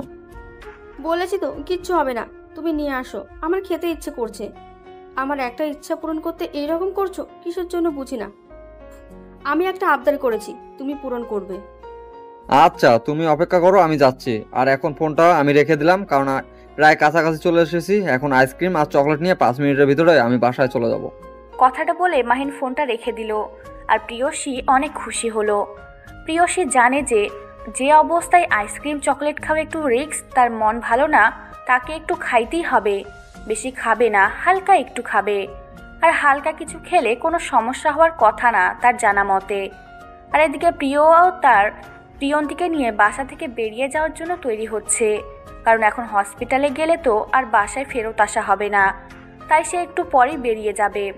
যেহেতু আজকের বেরিয়ে গেলে আর বাসায় আসা হবে না, তাই একটু সব কিছু ঠিকঠাক করে তারপর বাসা থেকে বেরিয়ে যাবে। কারণ এই মেয়েটার মায়ায় পড়ে গিয়েছে প্রিয়। নিজেও জানে না কেন প্রিয়ন্তীর সাথে এরকম করতেছে। প্রিয়ন্তী চুপচাপ বসে আছে একা একা, কোনো কথা বলছে না, কান্না করতেছে। তার কান্না করা ছাড়া কিছুই করার নেই। লুকিয়ে লুকিয়ে কান্না করতেছে, চোখের পানি লুকিয়ে মুছে ফেলতেছে। যদি প্রিয় দেখতে পায় তাহলে আবার কি থেকে কি বলবে। আজকে তার জন্য তার বাবার এরকম একটা ভয়াবহ পরিস্থিতির শিকার হচ্ছে। যদি আজকে প্রিয়র সাথে দেখা না হতো, তার সাথে পরিচয় না হতো, তার সাথে এরকম একটা সম্পর্ক তৈরি না হতো, তাহলে আজকে এরকম একটা পরিস্থিতির শিকার হতে হতো না। প্রিয়ন্তী তো এখান থেকে পালিয়ে যেতে পারবে না, কারণ শহরের অলিগলি কিচ্ছু জানে না, কোথা থেকে কোথায় চলে যাবে। আর শহরের মানুষ খারাপ, কোনো খারাপ লোকের পাল্লায় পড়ে কোন খারাপ লোকের পাল্লায় চলে যায়। প্রিয়ন্তী ভয়ে একদম নিশ্চুপ হয়ে আছে। প্রিয়ন্তীকে নিয়ে প্রিয় বেরিয়ে পড়ল।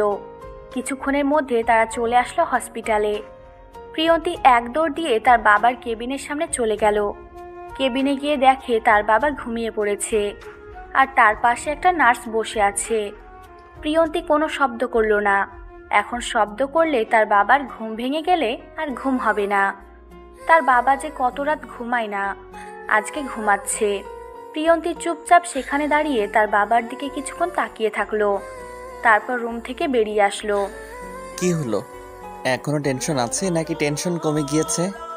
কোনো কথা না বলে চুপচাপ সেখানে দাঁড়িয়ে আছে। আর হঠাৎ করে প্রিয় এসে এভাবে কথা বলেছে, সে ভয় পেয়ে গিয়েছে একটু। কি হলো? কোনো কথা বলছো না, ব্যাপার কি? কোনো সমস্যা হয়েছে নাকি সব কিছু ঠিকঠাক আছে? বললাম না টেনশন করতে হবে না। অযথা টেনশন করে কি হবে? যেটা বলেছি সেটাই হবে। আপনাকে ধন্যবাদ আমার বাবাকে এত তাড়াতাড়ি এত ভালো একটা পজিশনে নিয়ে আসার জন্য। আমি তো কল্পনাও করতে পারতেছি না যে আমার বাবা ঘুমিয়ে গিয়েছে। কয়েকদিনের মধ্যে সুস্থ হয়ে যাবে, সমস্যা নাই। আর তুমি বিয়ের জন্য নিজেকে প্রস্তুত করো, কারণ দেখো তোমাকে তো তোমার জীবন নিয়ে ভাবতে হবে। তোমার বাবা তো ঠিক হয়ে যাবে, তাকে নিয়ে টেনশনের কিছু নেই। আমি কথা দিয়েছি তো, তাই না? আর আমাকে বিয়ে করলে সমস্যা কি? সমস্যা হচ্ছে আমরা গরিব, আপনারা বড়লোক। আপনাদের সাথে আমাদের যায় না। আমরা আপনাদের সোসাইটি মেনটেন করতে পারবো না। আপনার অনেক সমস্যা হবে আমার জন্য। আমি কখন বললাম আমার সমস্যা হবে? আমার তো কোনো সমস্যা হবে না। আমি যদি আমার বউকে আমার মতো সব কিছু দেখাশোনা করি তাহলে ওনাদের সমস্যা হওয়ার কথা নয়। এটা আপনার দৃষ্টিতে, কিন্তু অন্যের দৃষ্টিতে এটা কখনোই মেনে নেওয়া সম্ভব না। কারণ আপনার বোন, আপনার দুলাভাই, তারা কখনোই আমাকে মেনে নেবে না। আর সব থেকে বড় কথা হলো যে আমি আপনাকে বিয়ে করব না। আচ্ছা, বিয়ে করবে না সেটা ঠিক আছে, তাহলে তোমার বাবা এই অবস্থায় শেষ মনে করো। এখন ভাবতে পারো যে জোর করে করতেছি। এখন জোর করে বিয়ে করতে হচ্ছে কারণ তোমাকে তো বুঝিয়ে আমি বোঝাতে পারতেছি না। কেন আপনি আমার সাথে এরকম করতেছেন আমি বুঝতে পারতেছি না। কেন আমাকে এভাবে জোর জবরদস্তি করতেছেন? আমি কি ভুল করেছি বলুন তো? তুমি কোনো ভুল করনি। ভুল করেছে তোমার এই মায়াবী চেহারাটা, যেটা আমাকে এতটা আকর্ষণ করেছে। আমি এই মায়াবী চেহারাটাতে নিজেকে বন্দি করে ফেলেছি, সেখান থেকে বের হতে পারতেছি না। আমাকে কিসের জন্য বিয়ে করতে হবে? এই শহরে কত সুন্দরী মেয়ে আছে, তাদের এক একজনকে বিয়ে করে নেন। আমাকে বিয়ে করে আপনি কখনো শান্তিতে থাকতে পারবেন? এখন আপনাকে আপনার সোসাইটির কথা শুনতে হবে। বারবার এক কথা শুনতে ভালো লাগে না, বুঝতে পারছেন?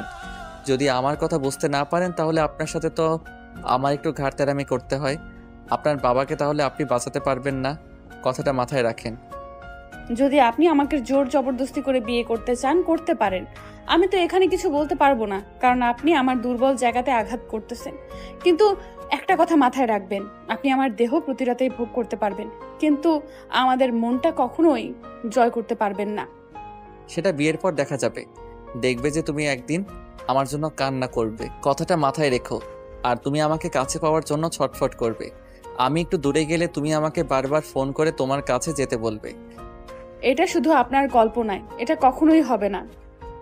কথাটা মাথায় রাখবেন, বুঝলেন? আচ্ছা, সেটা পরে দেখা যাবে।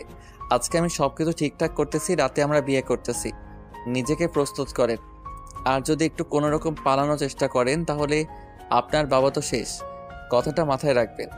যদি আপনার বাবাকে ভালোবাসেন তাহলে বিয়ের জন্য রাজি হয়ে যান। কথাটা বলে প্রিয় সেখান থেকে চলে গেল। প্রিয়ন্তী সেখানে বসে কান্না করা শুরু করে দিল। তার কান্না করা ছাড়া কিছু করার নেই, কারণ এখানে তার বাবাকে নিয়ে এসে বিপদে পড়ে গিয়েছে। এখন যদি প্রিয়র কথা না শুনে তাহলে প্রিয় যেটা খুশি সেটাই করবে প্রিয়ন্তীর সাথে। তাই প্রিয়ন্তী এক প্রকার বাধ্য হয়ে সব কিছু নিজের উপর মানিয়ে নেওয়ার চেষ্টা করলো। কত অত্যাচার, কত কষ্ট হয় হোক, তার হবে। তার বাবার উপর যেন কোনো ক্ষতি না হয়। প্রিয়ন্তী নিজেকে অনেকভাবে বুঝিয়ে নিল যে যেটা হয় হবে। তার যতই কষ্ট হোক, তার বাবার যেন কোনো কষ্ট না হয়। তিনি যেন ঠিক থাকে, সুস্থ সবলভাবে যেন এই পৃথিবীতে বেঁচে থাকতে পারে। আর এদিকে প্রিয় ভাবতেছে তার আপুকে কথাটা জানাবে কিনা, জানানো ঠিক হবে কিনা। যদি না জানিয়ে বিয়ে করে, একটা মাত্র বোন, অভিমান করলে অভিমান ভাঙাতে আরও 1 মাস লেগে যাবে। এর থেকে জানিয়ে বিয়ে করাটাই ভালো হবে। তখন পরিবারের একটা সম্মতি থাকবে। আর তার আপু তাকে বিয়ে দেওয়ার কথা চিন্তা ভাবনা করতেছে। তার মানে এখন যদি তার আপুকে বলে দেয় বিয়ে করবে, তাহলে নিশ্চয়ই তার আপুর মেনে নিবে, কারণ তার আপু তাকে অনেক ভালোবাসে। দুলাভাই তো তাকে অসম্ভব পরিমাণ বিশ্বাস করে। তার মানে তাদেরকে বলা উচিত হবে। তাদের বিশ্বাসের এরকম মর্যাদা দেওয়া ঠিক হবে না। না বলে বিয়ে করলে সবাই তার উপর মন খারাপ করে বসবে। যদিও মুখের ওপর কিছু বলতে পারবে না, কিন্তু মনের ভিতর আঘাত লেগে যাবে তাদের। হ্যালো আপু, একটা কথা বলবো। কথাটা কিভাবে নিবি বুঝতে পারতেছি না, বাট কথাটা একটু বোঝার চেষ্টা করবি। তুই বাসায় থেকে আমাকে ফোন দিচ্ছিস, ব্যাপার কি? দেখা করে কথাটা বল।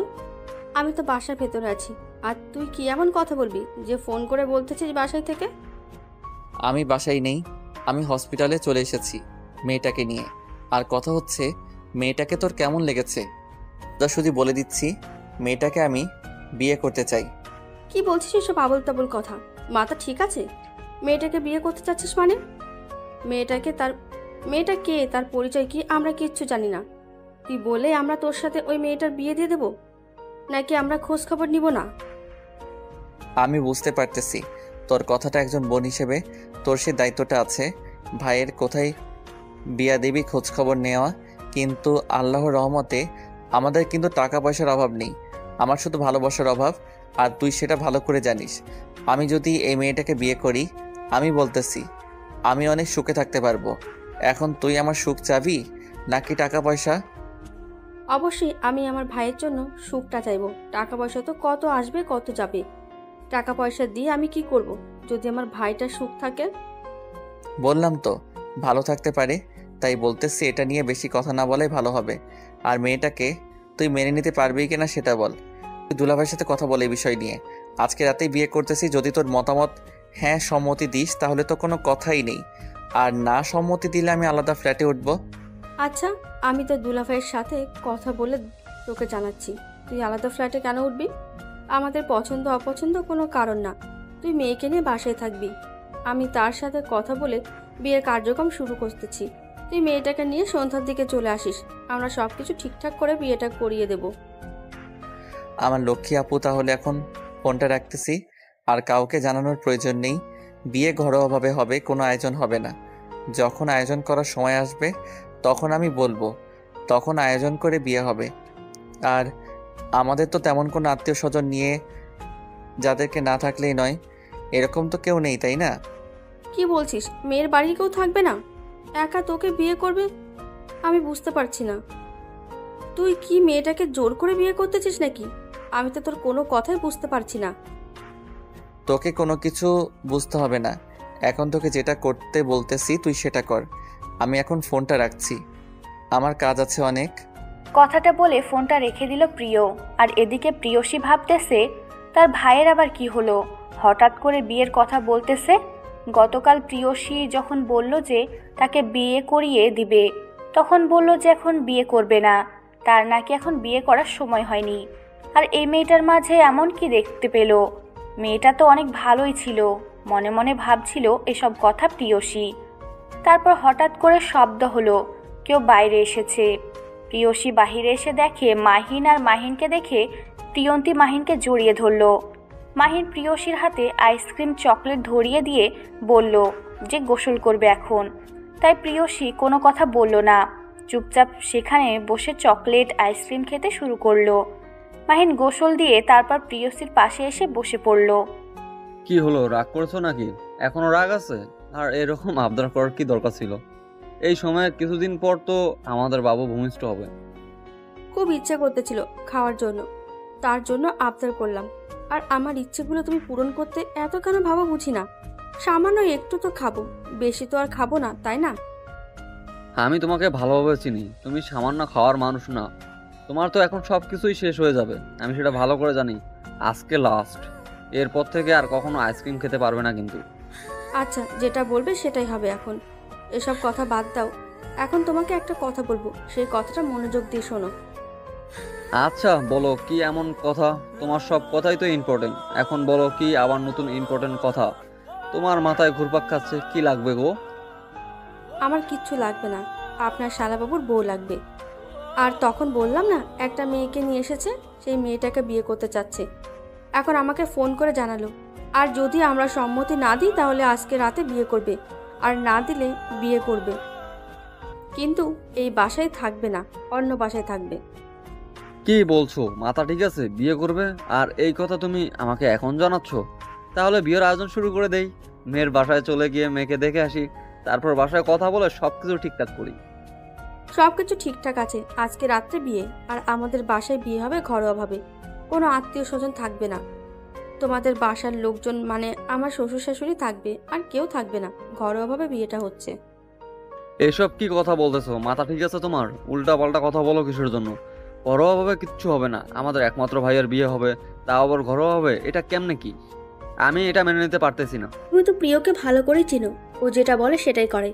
আর মেয়েটা গরিব ঘরের মেয়ে, তার বাবার চিকিৎসা করতেছে প্রিয় নিজেই। আমাদের সোসাইটির কেউ যদি জানতে পারে এই কথাটা, তখন আমাদের কি বলবে? তুমি একটু ভেবে দেখো, আমরা কোথাও মুখ দেখাতে পারবো না। আমি বুঝতে পারছি না তুমি এইরকম মুড নিয়ে থাকো কিসের জন্য। এরকম মাইন্ডে চিন্তা ভাবনা করলে হবে? আমার ভাই যেখানে সুখ খুঁজে পেয়েছে, আমি সেই মেয়েকে আমার ভাইয়ের সাথে বিয়ে দেব। তোমার সমস্যা আছে? আমার আবার সমস্যা কিসের? তোমার ভাই তোমার যা ইচ্ছা তাই করতে পারো, তাই বলে সোসাইটির কথা চিন্তা ভাবনা করবে না, এটা কোনো কথা হইলো? আচ্ছা, তুমি প্রিয়কে তো চেনো ভালো করে, তুমি কথা বলো, সাহস থাকলে বলো যে সোসাইটির কথা একটু চিন্তা ভাবনা করো। সোসাইটিতে আমরা যদি থাকি, সোসাইটি নতুনভাবে তৈরি করতে পারবো। যে আমাদেরকে বুঝতে পারবে না তাকে আমাদের সোসাইটিতে রাখলাম না। আচ্ছা, তোমার যেটা ভালো হয় সেটা করো, আমি এখানে কিছু বলতে পারবো না। পরে কোনো ঝামেলা হলে আমি এসবের মধ্যে নেই, আগেই বললাম। আমার মতামতের কিচ্ছু যায় আসে না। আমি মত দিচ্ছি যে বিয়ে দিয়ে দাও, পরে যদি মেয়ে নিয়ে কোনো সমস্যা তৈরি হয় আমি সেখানে যাব না।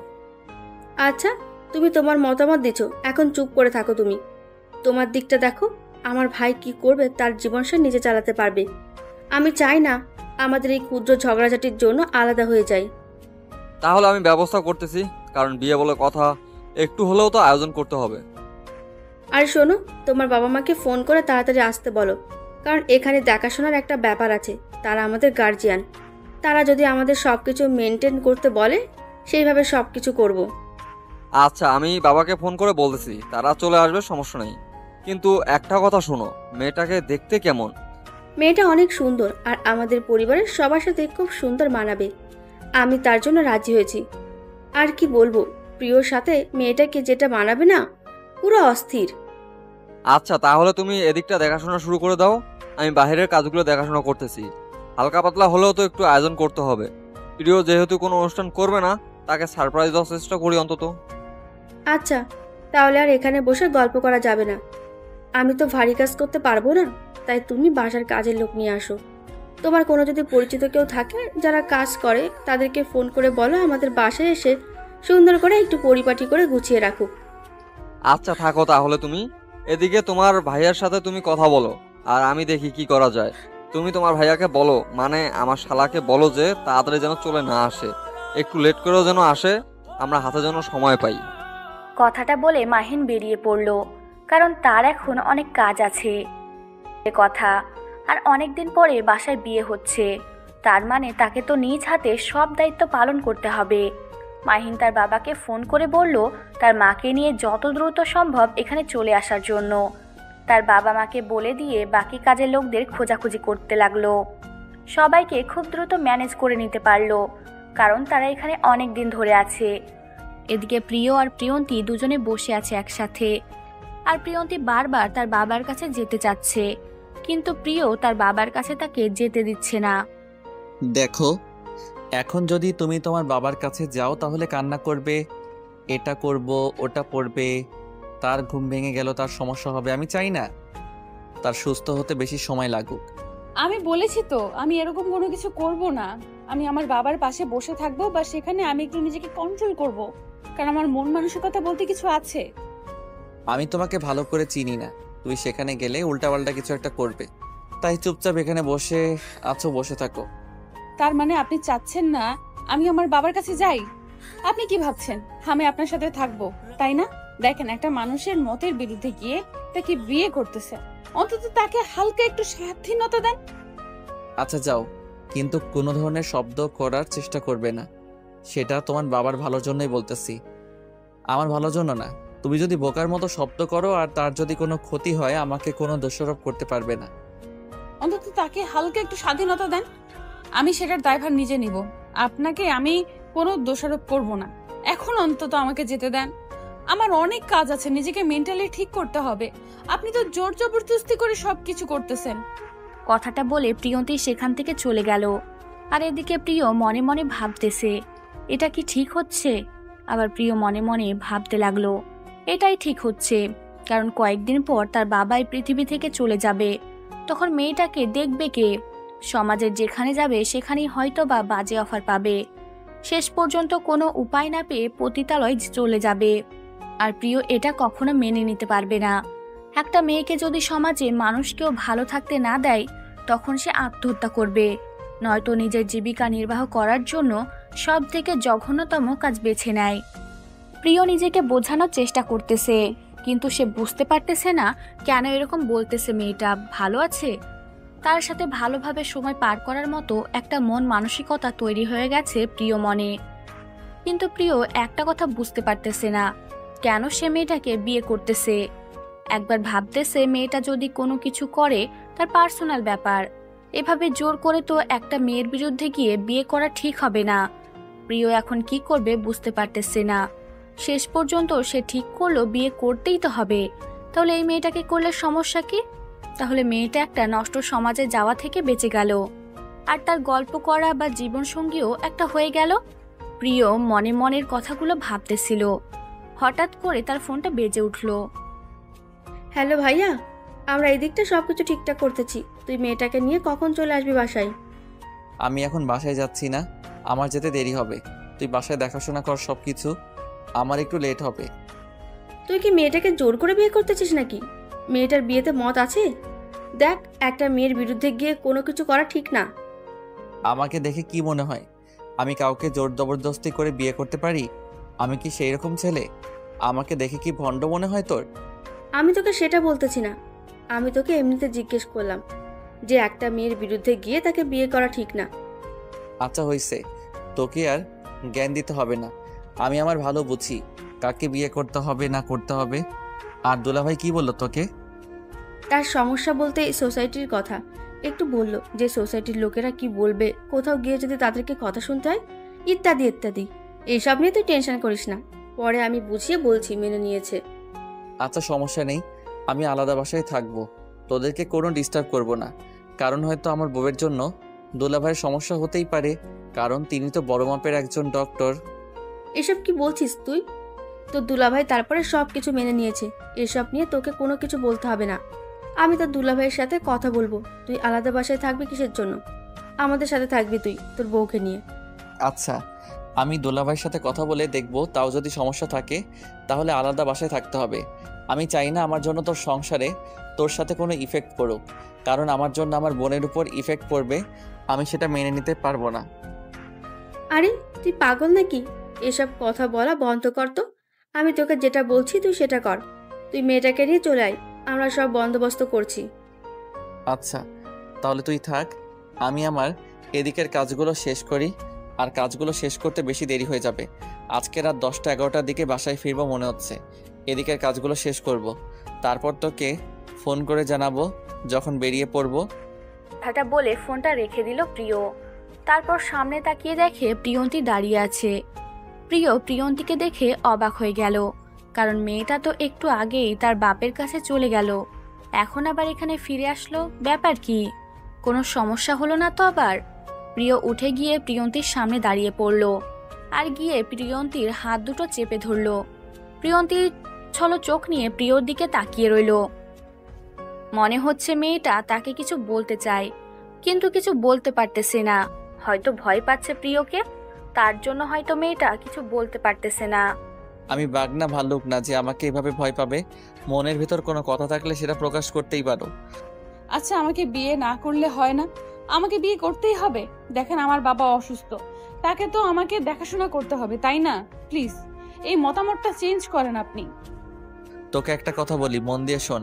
এই কথা বাদ দিয়ে অন্য যে কোনো কথা বলতে পারি, সেটা আমি শুনতে রাজি আছি, কিন্তু এই বিয়ের ব্যাপার নিয়ে যদি কোনো মতামত দিছিস তাহলে কি করবেন? মেরে ফেলবেন? মেরে ফেলেন, তাও আমাকে বিয়ে করবেন না প্লিজ। আমি মরে গেলেও শান্তিতে থাকবো, আপনাকে বিয়ে করে শান্তিতে থাকতে পারবো না। আপনার মান সম্মান ধুলোয় মিশে যাবে, আমাকে নিয়ে কোথাও যেতে পারবেন না আপনি। সেটা আমি দেখব। আমার বউকে নিয়ে আমি কোথায় যাব না যাব, সেটাতে কার মাথা ব্যথা করতেছে, কি করতেছে না করতেছে, সেটা দেখে আমার লাভ কি? কারণ হচ্ছে আপনারা বড় লোক, আপনাদের সব কিছু মেনটেন করতে হয়, সোসাইটি মেনটেন করতে হয়, সব কিছু মেনে চলতে হয়। নিয়ম মাফিক থাকলে আপনারা আরো বড় মাপের হতে পারবেন। তোমার এইসব বিষয় নাক গলাতে হবে না। তুমি যদি আমার সঙ্গ দাও তাহলে আমি আরো অনেক উপরে যেতে পারবো। সোসাইটির লোক কেউ আমার সঙ্গে দিবে না। সোসাইটির লোক আমার সাথে সবসময় ভালো সম্পর্ক রাখবে, যাতে করে আমার সাপোর্ট পাই। আর তুমি আমাকে সাপোর্ট দিবে।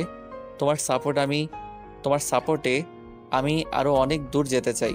আপনি আমাকে যতটা বিশ্বাস করতেছেন, আমি সেই বিশ্বাসের মর্যাদা যদি না রাখতে পারি তাহলে কি হবে? আমি আশা করি আমার বিশ্বাসের মর্যাদা রাখবেন। এখন আমাদের বাসায় যেতে হবে। বাসায় বিয়ের কার্যক্রম সবকিছু সম্পন্ন করা হয়েছে, শুধু আমরা দুজন গিয়ে বিয়ের কাজটা করব, ঝামেলা শেষ।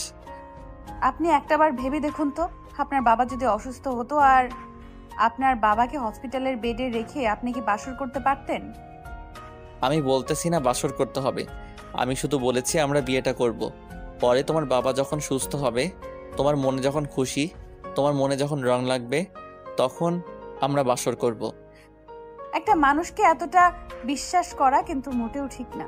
আমি বলতেছি কারণ আমাকে এত বিশ্বাস করবেন না, আমি বিশ্বাসের মর্যাদা রাখতে পারবো না।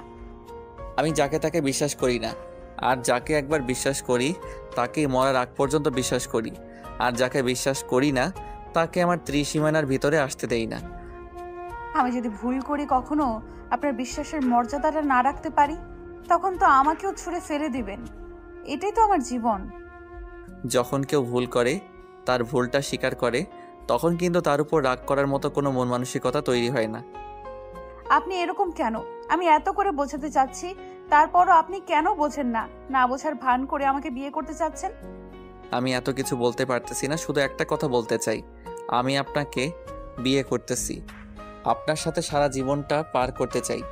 একজন বিশ্বাসী সঙ্গী হবেন আপনি, এটা আপনার উপর আমার ভরসা আছে।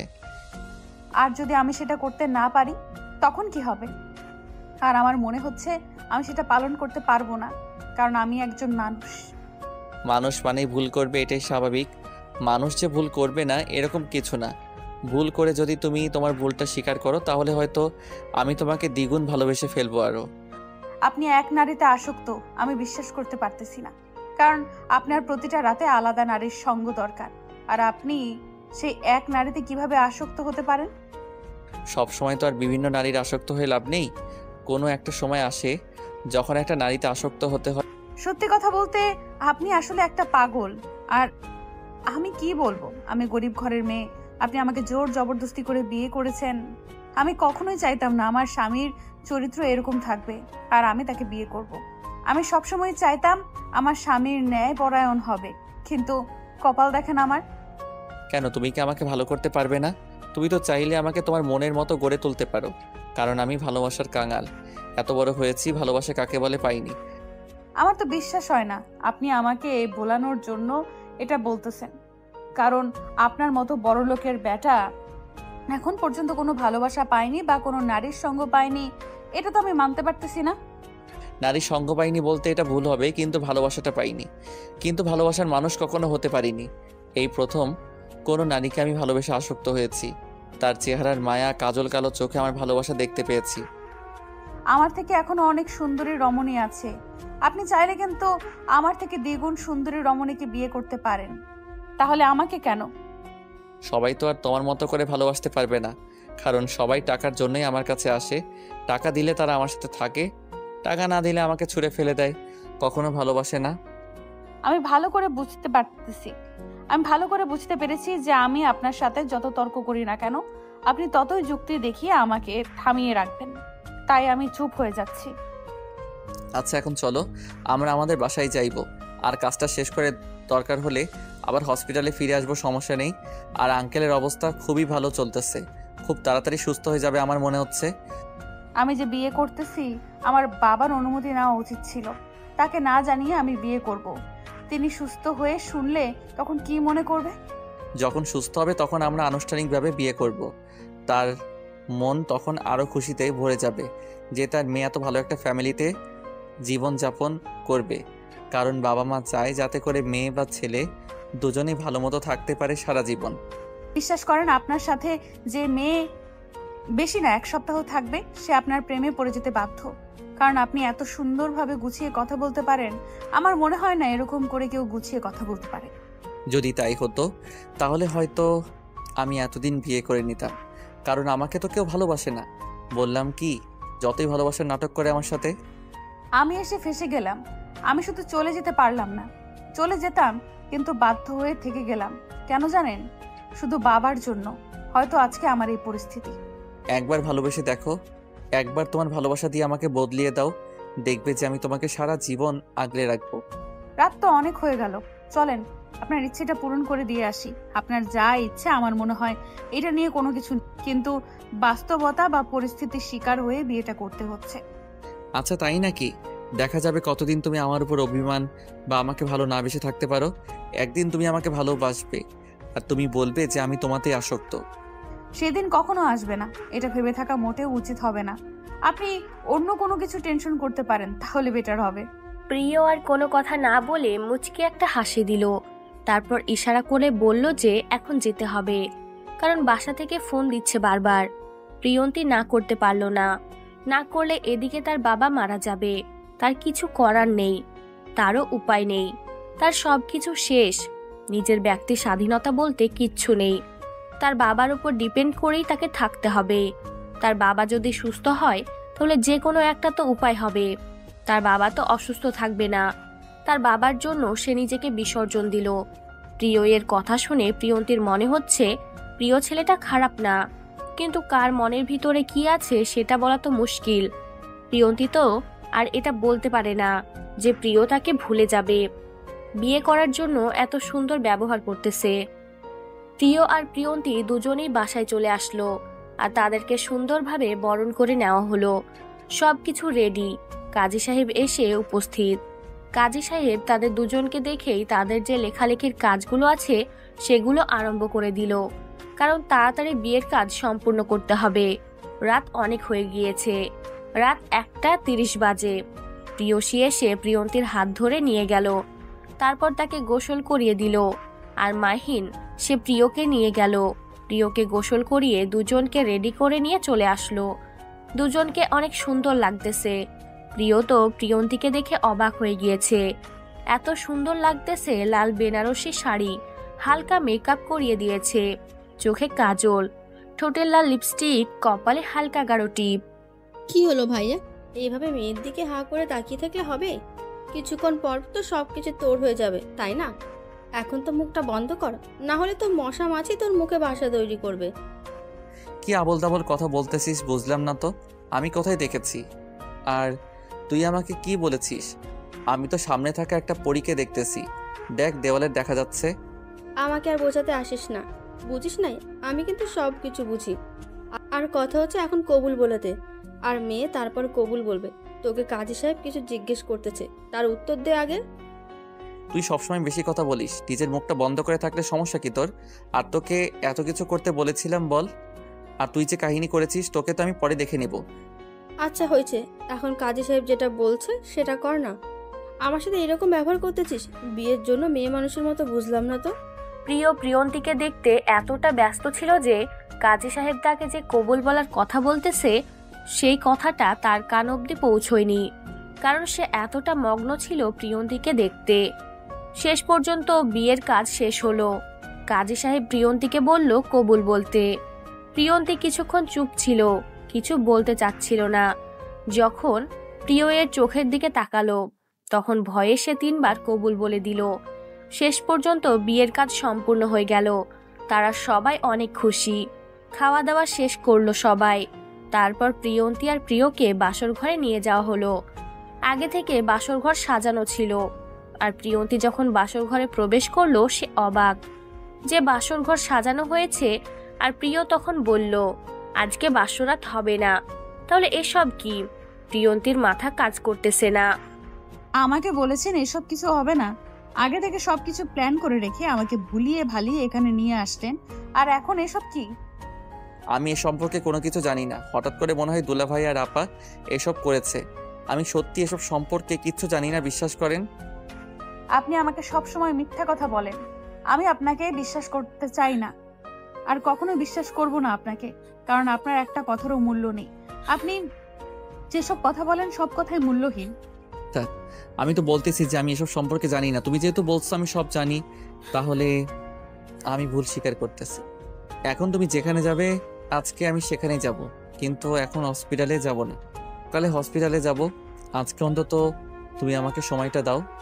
আচ্ছা, আপনি যেহেতু স্বামী আমার, এখন আপনার তো ইচ্ছে আছে বউকে আদর করা। আচ্ছা, করতে পারেন, আমি আপনাকে কিছু বলেছি না। আমি রোবট, আপনি আমাকে যেভাবে ব্যবহার করবেন আমি সেভাবেই ব্যবহৃত হব। এখানে এভাবে কথা বলার কি আছে? আমি বলেছি আমি তো এইসব সম্পর্কে কিছুই জানি না। আপনাকে বলেছি বিয়ে করব। আপু হয়তো শখের বশে এসব করেছে, তার ভাইয়ের বিয়ে। আপু তার জানে না তোমার মনের ভেতরে এসব। আর আমি তোমাকে কথা দিয়েছি আজকে বাসর হবে না, আপুকে তো বলা সম্ভব না। আমি দুঃখিত, আমার ভুল হয়ে গেছে আপনাকে এইভাবে বলা। এখন বলেন কি করতে হবে আমাকে, কারণ এখন তো এখানে কিছু করার নেই। আপনি যেটা বলবেন আমাকে তো সেটাই করতে হবে। এখন তো বাইরে যেতে পারবো না, তাহলে আপু সন্দেহ করবে। এখানেই বসে গল্প করি। আপনার জানা অজানা গল্পগুলো আমাকে বলেন, আমি আমার গল্পগুলো আপনাকে বলি। আমি কি বলবো বুঝতে পারতেছি না, কারণ আমার মাথায় কিচ্ছু ঢুকতেছে না। আমার মাথায় শুধু একটাই টেনশন, আমার বাবা কখন আমাকে আম্মু বলে ডাকে। একটা মানুষের কিন্তু সুস্থ হতে সময় লাগে, আর তুমি তো দেখতেছি সব সময় আমাকে ইগনোর করছো। সত্যি আমি তোমায় ভালোবেসে ফেলেছি, আর ভালোবাসাটা কি গ্রহণ করা অপরাধ হয়ে যাবে? বিয়ে তো আমাকে করে নিয়েছেন, এখানে গ্রহণ করা না করা কোনো কথা আসে না। আপনাদের মন যা চায় সেটাই করতে পারেন। দেখো তুমি এরকম কেন করতেছো? আমি তোমাকে এতটা বোঝানোর চেষ্টা করতেছি, বোঝাতে পারতেছি না, নাকি তুমি বুঝেও না বোঝার ভান ধরে আছো বুঝতেছি না। একবার তো আমার সাথে ভালো ব্যবহার করে দেখো। আমার কি সেই সাহসটা আছে নাকি যে আমি আপনার সাথে খারাপ ব্যবহার করব? এটাই আমার ভালো ব্যবহার, এর থেকে ভালো ব্যবহার আমি শিখিনি। তোমার যেটা মন চায় সেটা করতে থাকো। আমি এখন ঘুমিয়ে গেলাম, তুমি ঘুমিয়ে পড়ো, কালকে সকালে হসপিটালে যাব। কথা ছিল বিয়ের কাজ শেষ হলে আমরা যাব, এখন বলতেছেন সকালে যাব। এটা তো ঠিক হলো না। কথা দিয়ে কথা রাখতে পারবেন না তো সেই কথা দেন কেন? আরে ভাই, এটা কি ধরনের কথা? তুমি কি অবস্থানে আছো? আজকে আমাদের বিয়ে হলো ভাইয়া, আর আপু জানে আমাদের মাঝের সম্পর্ক অনেক ভালো। এখন যদি আমি তোমাকে নিয়ে হসপিটালে যাই, তারা কি ভাববে? সকালে তাদের সাথে দেখা করে আমরা বেরিয়ে পড়ব। বুঝতে পেরেছি তো, এত বোঝাতে হবে না। আপনার যেহেতু বিয়ে করা বউ এখন আমি, আপনি যেটা বলবেন না আমাকে তো সেটাই শুনতে হবে। ঘুমিয়ে পড়বেন, আমিও ঘুমিয়ে পড়ি। একটা মানুষ যদি জঘন্যতম খারাপও হয়, যদি সে ভালো হতে চায়, তাকে অন্তত পক্ষে এভাবে না বলে একটু ভালোভাবে বললে হয়। আচ্ছা, আমার ভুল হয়ে গেছে। আপনার সাথে এইভাবে আর কখনো কথা বলবো না। আপনি তাহলে ঘুমিয়ে পড়েন, অনেক ক্লান্ত, অনেক দৌড়াদৌড়ি করেছেন। আচ্ছা, তোমার কি মন চাচ্ছে এখন আমাকে খুন করতে? তাহলে আমি তোমাকে সব ব্যবস্থা করে দিচ্ছি। তুমি আমাকে খুন করে এখান থেকে পালিয়ে যাবে, কেউ কিছু বলতে পারবে না। আমি কেন আপনাকে খুন করতে যাব? কোন দুঃখে? আমার কি এমন দরকার যে আপনাকে খুন করতে হবে? তাহলে তুমি আমার সাথে এভাবে কথা বলতেছো কিসের জন্য বুঝতেছি না তো। একটু ভালোভাবে কথা বলো, আমি তো একটা মানুষ, তাই না? বলতেছি তো আমি এর থেকে ভালোভাবে কথা বলতে পারি না, তারপরও আপনি আমাকে এইভাবে জোর জবরদস্তি করতেছেন কিসের জন্য? আমি মোটেও বুঝতেছি না তো। আচ্ছা, আমার ভুল হয়েছে। আমি ভাবলাম যে ভালো ব্যবহার করি, তাহলে হয়তো ভাববে যে একটু হলেও আমি ভালো হয়ে গিয়েছি। না, আসলে আমি ভালো হতে চেয়েছিলাম, কিন্তু তুমি তো ভালো হতেই দিচ্ছ না। কেন এরকম করতেছো? তুমি চাও আমি খারাপ হয়ে যাই আগের থেকে? সেটা আপনার পুরোপুরি নিজের উপর, কারণ আমার মনে আপনার জন্য কোনো জায়গা কখনো হবে না, সেটা বিয়ের আগেই বলে দিয়েছি। শুধু আপনি আমাকে শারীরিক চাহিদা মেটানোর জন্য ব্যবহার করতে পারবেন, তাছাড়া কোনো মানসিক চাহিদা মেটানোর জন্য আমাকে পাবেন না। আচ্ছা, তাহলে তোমার কথাই রইল, আমার শারীরিক চাহিদা মেটানোর জন্যই তোমাকে ব্যবহার করব। তার মানে এখন থেকে আমি সব কিছু করতে পারতেছি। আমি কেন তাহলে আমার শারীরিক চাহিদা মেটাবো না? কেন আমি কন্ট্রোল করব নিজেকে? কথাটা বলে প্রিয়ন্তী ঠোঁটে নিজের ঠোঁট দুটো ডুবিয়ে দিল। প্রিয়ন্তী ভেবেছিল যে এভাবে কথা বললে লোকটা হয়তো আরও ঠিক হয়ে যাবে, কিন্তু না। প্রিয়ন্তী দেখলো যে তার চিন্তাভাবনার সাথে লোকটার চিন্তাভাবনার কোনো কিছু মিল নেই। লোকটা হয়তো তার দিক দিয়ে ঠিক ছিল, কারণ প্রিয়ন্তীর সাথে ভালোভাবে কথা বলছিল। প্রিয়ন্তী এদিক দিয়ে ভাবতেছিল যে এভাবে কথা বললে হয়তো লোকটা দিন দিন ভালো হয়ে যাবে, কিন্তু প্রিয়ন্তী ভুল, তার চিন্তা ভাবনা ভুল, আর প্রিয় যেটা ভেবেছে সেটা ভুল। কারণ দুজনের চিন্তা ভাবনা যদি এক হতো তাহলে কখনোই এরকমটা হতো না। প্রিয়ন্তীকে কোলে তুলে নিয়ে বিছানার উপর শুয়ে দিয়ে প্রিয়ন্তীর উপর শুয়ে পড়ল। প্রিয়ন্তী কোনো কিছু বলছে না, চুপচাপ সহ্য করে যাচ্ছে। সহ্য করা ছাড়া কোনো কিছু করার নেই।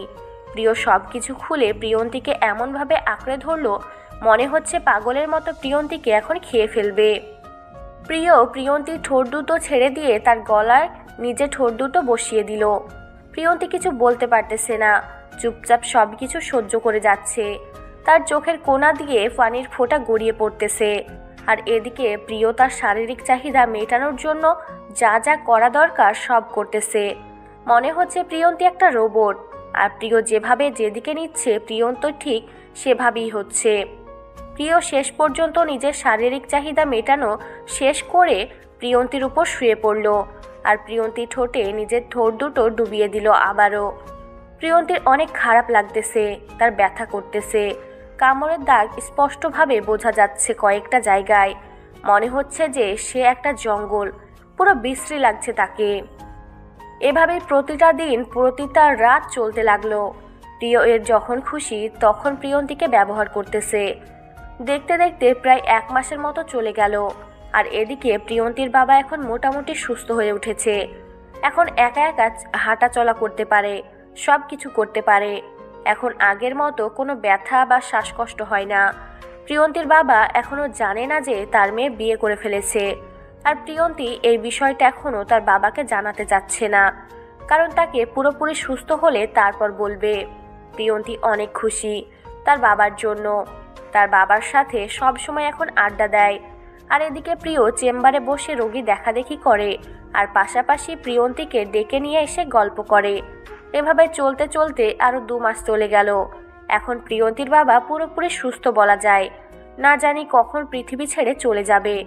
আপাতত দৃষ্টিতে সুস্থ হয়ে উঠেছে। এখন কি করবে? আব্বুকে নিয়ে বাসায় যাবে নাকি অন্য কোনো ফ্ল্যাটের আব্বুকে রাখবে?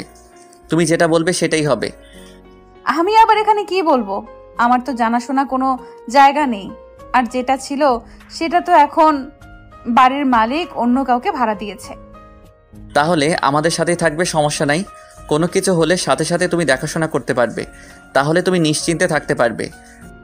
ভাইয়া আর আপুকে জিজ্ঞেস করা উচিত ছিল।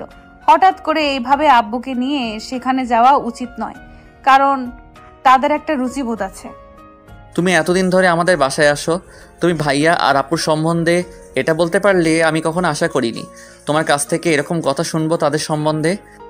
আমি মোটেও কিন্তু খারাপ কোনো উদ্দেশ্য নিয়ে কথাটা বলিনি। আমি শুধু বলেছি তাদের পারমিশন নেওয়া উচিত আমাদের, কারণ তারা বাড়ির বড় আর আমরা ছোট। আচ্ছা, আমি আপুর সাথে কথা বলতেছি। আর যদি মনে হয় যে তুমি কথা বলবে তাহলে বলতে পারো, কারণ আমার থেকে আপুর সাথে তোমার মিল অনেক বেশি। আমার থেকে আপু তোমার সাথে সব কথা শেয়ার করে। আপনার কি সেটাও হিংসা হয়? এখন থেকে কি আপনার বোনের সাথে কথা বলা বন্ধ করে দেব? যদি আপনি বলেন তাহলে আমি কারোর সাথে কথা বলবো না, রুম থেকেই বের হব না। 3 মাস হয়ে গেল আর তুমি এখন আমাকে বুঝতে পারলে না? আমার মনের অনুভূতিগুলো তুমি এখনও বুঝতে শিখলে না যে আমি কখন কি চাই আর কখন কোনটা বললে আমি তোমাকে খুশি করতে পারবো। সেটা আমি সবসময় ভেবে চিন্তে থাকি যে তোমাকে খুশি করার জন্য আমার যা করার দরকার আমি তাই করব। কিন্তু তুমি? আমি এসব নিয়ে কোনো কথা বলতে চাই না। এখন এসব কথা যদি আব্বু শুনে নেয় তাহলে অনেক খারাপ কিছু ঘটে যেতে পারে। আব্বুকে আমি সবকিছু বুঝিয়ে বলবো। এখন হঠাৎ করে এসব কথা বলা ঠিক হবে না। আচ্ছা, তাহলে তুমি আব্বুর সাথে গিয়ে কথা বলো। আমার কয়েকটা পেশেন্ট আছে, দেখাশোনা শেষ করে বাসায় চলে যাব আব্বুকে নিয়ে। কাল হসপিটালে আসবো না, শরীরটা আমার অনেক খারাপ। কেন, কি হয়েছে? শরীর অসুখ করেছে নাকি? জ্বর, সর্দি নাকি অন্য কোনো কিছু? কোনো কিছু বুঝতে পারতেছি না। শরীর অনেক গরম, তার সাথে কেমন জানি মাথাটা ধরতেছে। মনে হচ্ছে প্রচুর ঘুম, কিন্তু ঘুমাতে গেলে ঘুম ধরতেছে না। অন্যরকম একটা বিরক্তিকর ফিলিংস। তাহলে যে কয়টা পেশেন্ট আছে তাদেরকে দেখতে হবে না, তাদেরকে অন্য ডক্টরের কাছে দিয়ে দেন। আমরা বাসায় চলে যাই। আমাকে দেখতেই হবে। মরে গেলেই বা কি, কারো তো কোনো কিছু যায় আসে না। মরে গেলে হয়তো আমার বোনটা একটু আফসোস করবে যে তার জীবন থেকে একটা মাত্র ভাই চলে গেল। একটা মাত্র না, আমার একটা ভাই আছে, হয়তো কিছুদিন পর আমাকে ভুলে যাবে। আমাকে মনে রাখার মতো কেউ নেই। এসব আবল তাবল কথা বলা বন্ধ করেন। আর আপনার একটা ভাই আছে, কই? কখনো তো আমাকে বলেননি, বা তার সাথে তো আমি কখনো দেখা করতে পারিনি, বা তাকে তো আমি নিজ চোখে কখনো দেখিনি, বা আপনাকে কখনো তার সাথে কথা বলতে শুনিনি। আমার একজন বড় ভাই আছে, আমেরিকায় থাকে। আমাদের সবার বড়, মানে আমার আর আপুর সবার বড়। যে সে সেখানেই বিয়ে করেছে, সেখানে সেটেল হয়ে গিয়েছে। সেখানে একটা ছেলে আছে, তার বয়স 5 বছর। কখনো দেশে আছে না? কখনো কি আপনাদের সাথে কথা বলে না, বা আপনাদের সাথে কন্ট্যাক্ট করার চেষ্টা করে না, বা আপনারা কখনো কথা বলার চেষ্টা করেন না? বাদ দাও, তার মতো সে আছে। কখনো যদি আমাদের প্রয়োজন হয় তাহলে হয়তো চলে আসবে, আর যদি প্রয়োজন না হয় সেখান থেকে যাবে। আমি সেটা নিয়ে টেনশন করি না। বাট এখন কয়েকটা পেশেন্ট আছে, দেখা শেষ করি। তুমি বাকি সব কিছু গুছিয়ে নাও। আমি তোমাকে ফোন করলে রেডি থেকো। বলতেছি না, এখন কোনো পেশেন্ট দেখা চলবে না। পেশেন্ট অন্য ডক্টর দেখবে। এখন আমরা বাসায় যাচ্ছি। আর আপনার যেহেতু শরীর খারাপ, কারণ আমি চাই না আপনার নিজের কোনো ক্ষতি হোক। ক্ষতি হলেই কি, তোমার তো অনেক ভালো। তখন তুমি অনেক অত্যাচারের হাত থেকে বেঁচে যাবে, অনেক কিছু থেকে মুক্তি পাবে। দেখা যাবে যে আমার মুখটা তোমাকে আর দেখতে হবে না। আমার মতো বিরক্তকর একটা মানুষের সাথে তোমাকে থাকতে হবে না। আপনি আমার সাথে এরকম করতেছেন কিসের জন্য বুঝতে পারতেছি না। আপনি এরকম ডক্টর হয়ে নিজেই নিজের শরীরের প্রতি যত্ন করতেছেন না, সেটা মোটেও ঠিক না। আপনাকে এখন বাসায় যেতে হবে বলেছি, বাসায় চলেন। প্রিয়ন্তীর রিয়াকশন দেখে প্রিয় আর কোনো কথা বলার সাহস পেল না, চুপচাপ প্রিয়ন্তীর কথা মেনে নিল। তারপর প্রিয়ন্তী, প্রিয় আর প্রিয়ন্তীর বাবা তিনজনে মিলে বাসার উদ্দেশ্যে রওনা দিল। বাসায় পৌঁছাতে বেশিক্ষণ সময় লাগলো না, খুব তাড়াতাড়ি বাসায় গিয়ে পৌঁছে গেল। কারণ খুব দ্রুত ড্রাইভ করেছে প্রিয়, তার শরীর খারাপ, ভালো লাগছে না, আর রাস্তাটাও ফাঁকা ছিল অনেক। বাসায় এসে প্রিয় তার শ্বশুর মশাইকে নিয়ে বাসার ভিতরে প্রবেশ করালো, তাকে একটা রুম দেখিয়ে দিল। আর প্রিয়ন্তী সে রুমটাই ঠিকঠাক করে দিয়ে তার বাবাকে সেখানে শুয়ে থাকতে বলে কিছু খাবার এনে দিল। আর প্রিয় তার রুমে গিয়ে বিছানায় শুয়ে পড়ল। বিছানায় শুয়ে পড়তে তার এমন জ্বর শুরু হলো যেটা ভাবার বাইরে। জ্বরের জন্য প্রিয় কাঁপাকাঁপি করতে লাগলো, তার মুখ দিয়ে শব্দ হচ্ছে। এত পরিমাণ জ্বর তার শরীরে হঠাৎ করে। প্রিয়ন্তী তার বাবার প্রয়োজনীয় জিনিসগুলো হাতের কাছে দিয়ে উপরে আসলো, কারণ প্রিয় শরীরটাকে খারাপ হসপিটালে বলেছিল। আর এখন এসে শুধু তার বাবাকে রুম দেখিয়ে দিয়ে চলে গেল, কোনো খোঁজ খবর নাই। অন্য সময় হলে তো বারবার তার আশেপাশে ঘোরাঘুরি করে, কিন্তু আজকে কোথায় গেল? তাই রুমে দেখার জন্য রুমে আসলো। আর রুমে এসে যেটা দেখতে পেল তার জন্য মোটেও প্রস্তুত ছিল না। দেখলো যে প্রিয় কম্বল গায়ে দিয়ে কাঁপাকাঁপি করতেছে। প্রিয়ন্তী তাড়াতাড়ি কাছে গিয়ে কপালে হাত দিয়ে দেখে প্রচণ্ড জ্বর। জ্বরের কারণে শরীরের তাপমাত্রা এতটা বেড়ে গিয়েছে বলার বাইরে। প্রিয়ন্তী তাড়াতাড়ি প্রিয়সীকে ডেকে নিয়ে আসলো। প্রিয়সী তাড়াতাড়ি হসপিটালে ফোন করলো, তার স্বামীকে আর প্রিয়র সম্পর্কে সব কিছু বলল। তাড়াতাড়ি যেন ওষুধ আর কি পরীক্ষা করা লাগে সব কিছু নিয়ে বাসায় চলে আসে তাড়াতাড়ি। 7 দিন পর আজকে প্রিয় সুস্থ হয়ে বিছানা ছেড়ে উঠে দাঁড়াতে পেরেছে, আর সেটা দেখে প্রিয়ন্তী অনেক খুশি। যাই হোক, শেষ পর্যন্ত মানুষটা তাহলে সুস্থ হওয়ার পথে চলে আসলো। এই 7 দিন যে কিভাবে ছিল সে নিজেও জানে না, বেঁচে আছে নাকি মরে গিয়েছে। প্রিয়ন্তীর কাঁধে ভর করে প্রিয় চলাচল করতেছে। প্রিয়, এখন কেমন লাগতেছে? নিজেকে সুস্থ লাগতেছে নাকি এখনো মাথা ধরে বা শরীর অসুস্থ? এখন ঠিক আছি, পুরোপুরি সুস্থ বলা চলে। বাট তুমি যে আমার জন্য এত কষ্ট করলে তার জন্য ধন্যবাদ। যে আমি কিভাবে দেব বুঝতে পারতেছি না। ধন্যবাদ দিতে হবে না, এটা আমার দায়িত্ব আর কর্তব্য ছিল, যার কারণে আমাকে এটা পালন করতেই হয়েছে। হয়তো তুমি আমার উপর বিরক্ত হয়ে গিয়েছো এই 7 দিনে, আমি ভালো করে বুঝতে পারতেছি আসলে জীবনসঙ্গী মানে কি জিনিস। আমি যদি মরে যেতাম হয়তো ভালোই হতো। তাহলে দেখেন, এত কষ্ট করে আপনাকে আমি সুস্থ করতে পারলাম, আর আপনাকে সুস্থ করার পর আমি এইরকম কথা শুনবো আমি কল্পনাও করিনি। আপনি আমাকে ধন্যবাদ দিতে না পারেন সেটা বুঝলাম, বাট এইরকম কথা থেকে তো অন্তত বিরত থাকতে পারেন, তাই না? আচ্ছা, আর কখনো বলবো না এরকম কথা। আমার ভুল হয়েছে, আমাকে ক্ষমা করে দাও। এখন একটু চলো বাহিরে একটু ঘোরাঘুরি করে আসবো। মাত্র সুস্থ হলেন, এখনো বাহিরের আবহাওয়া গেলে আবার অসুস্থ হয়ে যেতে পারেন। 2 দিন রুমের ভেতরে থাকেন, পরে বাইরে যাওয়া যাবে, অনেক সময় থাকবে, তাই না? এখন আবার অসুস্থ হলে আবার 7 দিন। কেন বিরক্ত হচ্ছে নাকি? আমার অসুস্থতা তোমাকে কি বিরক্ত বোধ করায়? আমার অসুখ হলে তুমি কি অনেক জ্বালাতনে পড়ে যাও? সেরকম কোনো কিছু না, ভয় হয় আর খুব খারাপ লাগে, তাই বলতেছি। এখন এসব আবদার না করে এখন বাসায় চলাচল করেন, 2 দিন পর বাহিরে যাওয়া যাবে। ও আচ্ছা, তাহলে তোমার কথাই রইলো। আর তোমার বাবার খবর কি? এখন কি পুরোপুরি সুস্থ নাকি এখনো কোনো ওষুধ বা ট্রিটমেন্ট করতে হয়? মোটামুটি সুস্থ আছে, কিন্তু আমি যেটা আশা করেছি সেই আশাটা আমি হয়তো পূরণ করতে পারবো না, কারণ আমার বাবাকে আমি হয়তো গ্রামে নিয়ে যেতে পারবো না। কেন? তুমি চাইলেই গ্রামে চলে যেতে পারো, সমস্যা নেই। আমি তোমাকে অনুমতি দিচ্ছি, কারণ তোমার যা ইচ্ছা আছে তুমি পূরণ করতেই পারো। আমি সেখানে দেয়াল হয়ে মাঝপথে দাঁড়িয়ে থাকবো না। আমার যেতে ইচ্ছে করে না, কোনো এক অজানা মায়ার বাঁধনে বেঁধে গিয়েছি, ভালো লাগে এখানে থাকতে, তার কারণে হয়তো আমি যেতে পারছি না। তুমি চাইলে কিন্তু যেতে পারো, আমি কিছু বলবো না। আমি ঠিকঠাক আছি, আমার কোনো কিছু হবে না। 7 দিন যেহেতু পার হয়ে গিয়েছে, এখন সুস্থ হয়ে যাব। আর আমি একজন ডক্টর, আমি জানি আমার শরীরের কন্ডিশন কখন কেমন। আমি এখন অনেক ফ্রেশ। এত কথা বলতে হবে না, আমার যখন মন চাইবে আমি করব, এখন চুপচাপ বসে থাকেন। আমাকে কাজ করতে দেন, না হলে কিন্তু ভালো হবে না। আর আপনি সবসময় এত বকবক করেন কেন? অসুস্থ ছিলেন, ভালো ছিলেন, চুপচাপ ছিলেন। আচ্ছা, আপু আর দুলাভাই কোথায় গিয়েছে? কাউকে বাসায় দেখতেছি না, ব্যাপার কি? বাসাটা একদম ফাঁকা লাগতেছে, কোথায় গিয়েছে? বাবা, দুলাভাই আর আপা তিনজনে মিলে বাহিরে গিয়েছে ঘোরার জন্য। আজকে 7 দিন থেকে কোথাও বের হতে চায় না। আর আপুর নাকি অনেক খারাপ লাগতেছিল, তার জন্য বাবাকে সঙ্গে করে নিয়ে তারা বাহিরে চলে গেল। তাহলে তুমি বাসায় কেন? তুমিও তো যেতে পারতে, তাই না? তুমি এখানে এভাবে একা একা কেন? বোরিং লাগতেছে না? তুমি একটু বাইরে থেকে ঘোরাঘুরি করে আসলে তোমারও মন ফ্রেশ হইতো। এত বকবক করতে হবে না, আমার কিছু ভালো লাগতেছে না। এখন এখানে বসে থাকেন, আমার কিছু হাতের কাজ আছে, আমি সেগুলো শেষ করি, তারপর আপনার সাথে বকবক করব। এখন পারতেছি না। একটা কথা বলি, যদি তোমার অনুমতি পাই, কারণ তুমি তো এখন সবকিছু নিজের মতামত অনুযায়ী করবে।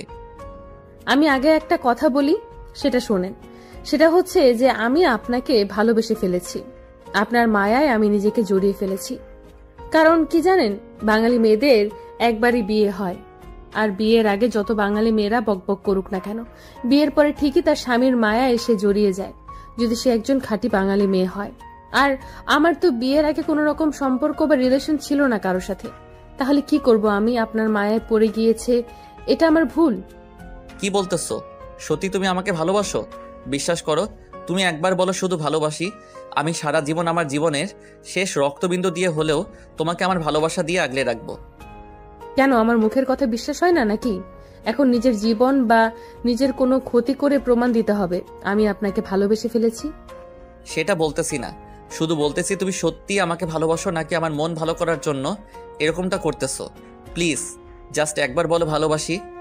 প্রিয়ন্তী কোনো কথা না বলে চুপচাপ প্রিয়কে শক্ত করে জড়িয়ে ধরল আর প্রিয়র কানে কানে বলে দিল, ভালোবাসি ভালোবাসি ভালোবাসি। প্রিয় নিজেকে বিশ্বাস করতে পারতেছে না যে প্রিয়ন্তী তাকে ভালোবেসে ফেলেছে। আর আজকে তারা দীর্ঘ 15 থেকে 20 দিন একসাথে আছে। একটা মানুষ যদি একটা কুকুর, একটা পোষা প্রাণীকে পালে 1 সপ্তাহ, তাহলে সেই প্রাণীটার মায়ায় পড়ে যায়। তাহলে একটা মানুষের সাথে যখন আছে, সেই মানুষটার মায়ায় পড়তে কতক্ষণ? আর তার চিন্তা ভাবনা তো ভালো, খারাপ না। প্রিয়ন্তী প্রিয়কে ভালোবাসে। প্রিয়ন্তীর এখন কিছু হাতের কাজ আছে, আর প্রিয়কে গোসলটা করে নিতে বলল। প্রিয় কোনো কথা বলল না, চুপচাপ প্রিয়ন্তী যেটা বলল সেটা শুনে নিল। প্রিয়ন্তী রান্নার কাজ শেষ করে টেবিলে সব সময় সুন্দর করে সাজিয়ে রাখলো। একটু পরেই তার বাবা আসবে। প্রিয় গোসল শেষ করে একদম পরিপাটি করে সুন্দর করে নিজেকে সাজিয়ে নিয়ে নিচে নেমে আসলো। আর এসে দেখে প্রিয়ন্তী সব কিছু শেষ করে এখন ঘেমে গিয়েছে, একদম ক্লান্ত শরীর নিয়ে চেয়ারে বসে পানি খাচ্ছে। প্রিয় কোনো কথা না বলে চুপচাপ প্রিয়ন্তীর পিছন থেকে গিয়ে জড়িয়ে ধরল। প্রিয়ন্তী ভয় পেয়ে গিয়েছিল, পরে স্পর্শটা অনুভব করে দেখল যে এটা প্রিয়। প্রিয়ন্তী দাঁড়িয়ে পড়ল, আর প্রিয়ন্তীকে পিছন থেকে জড়িয়ে ধরে তারপর প্রিয় তার ঠোঁট দুটো প্রিয়ন্তীর গলায় বসিয়ে দিল। প্রিয়ন্তী শিউরে উঠল। তার এক মুহূর্তে মনে হলো তার শরীরে অন্যরকম একটা শক্তির সঞ্চার হয়ে গেল। প্রিয়ন্তী কিছু বলতে পারতেছে না, সে চোখ বন্ধ করে শুধু অনুভব করতেছে। তার নিঃশ্বাস কেন জানি ভারী হয়ে যাচ্ছে, চাইলেও স্বাভাবিকভাবে নিঃশ্বাস নিতে পারতেছে না। তার কেমন জানি একটা ফিলিংস কাজ করতেছে মনের ভেতরে। প্রিয়ন্তী চাচ্ছে প্রিয় তাকে আরো গভীরভাবে স্পর্শ করুক। আপু আর ভাইয়া এখন চলে আসবে, আর এখন এভাবে যদি আমাদের সাথে দেখে তাহলে কেলেঙ্কারি হয়ে যাবে। প্লিজ আপনি আমাকে ছেড়ে দেন। ভেবে দেখো, আমি এখন যদি ছেড়ে দেই তাহলে আর এখন করব না, আর তুমি যদি বিরক্ত হও তাহলে আমি কখনোই ধরবো না। আমি কিন্তু একবারের জন্য বলিনি যে আমার বিরক্ত লাগতেছে, আমার খারাপ লাগতেছে বা আমাকে ধরা যাবে না। আমি বলতেছি আপুরা চলে আসবে, এখন আমাকে ছেড়ে দেন, আমি গোসল করব, আমার ক্লান্ত লাগতেছে। একটু আগে বললে কি হইতো?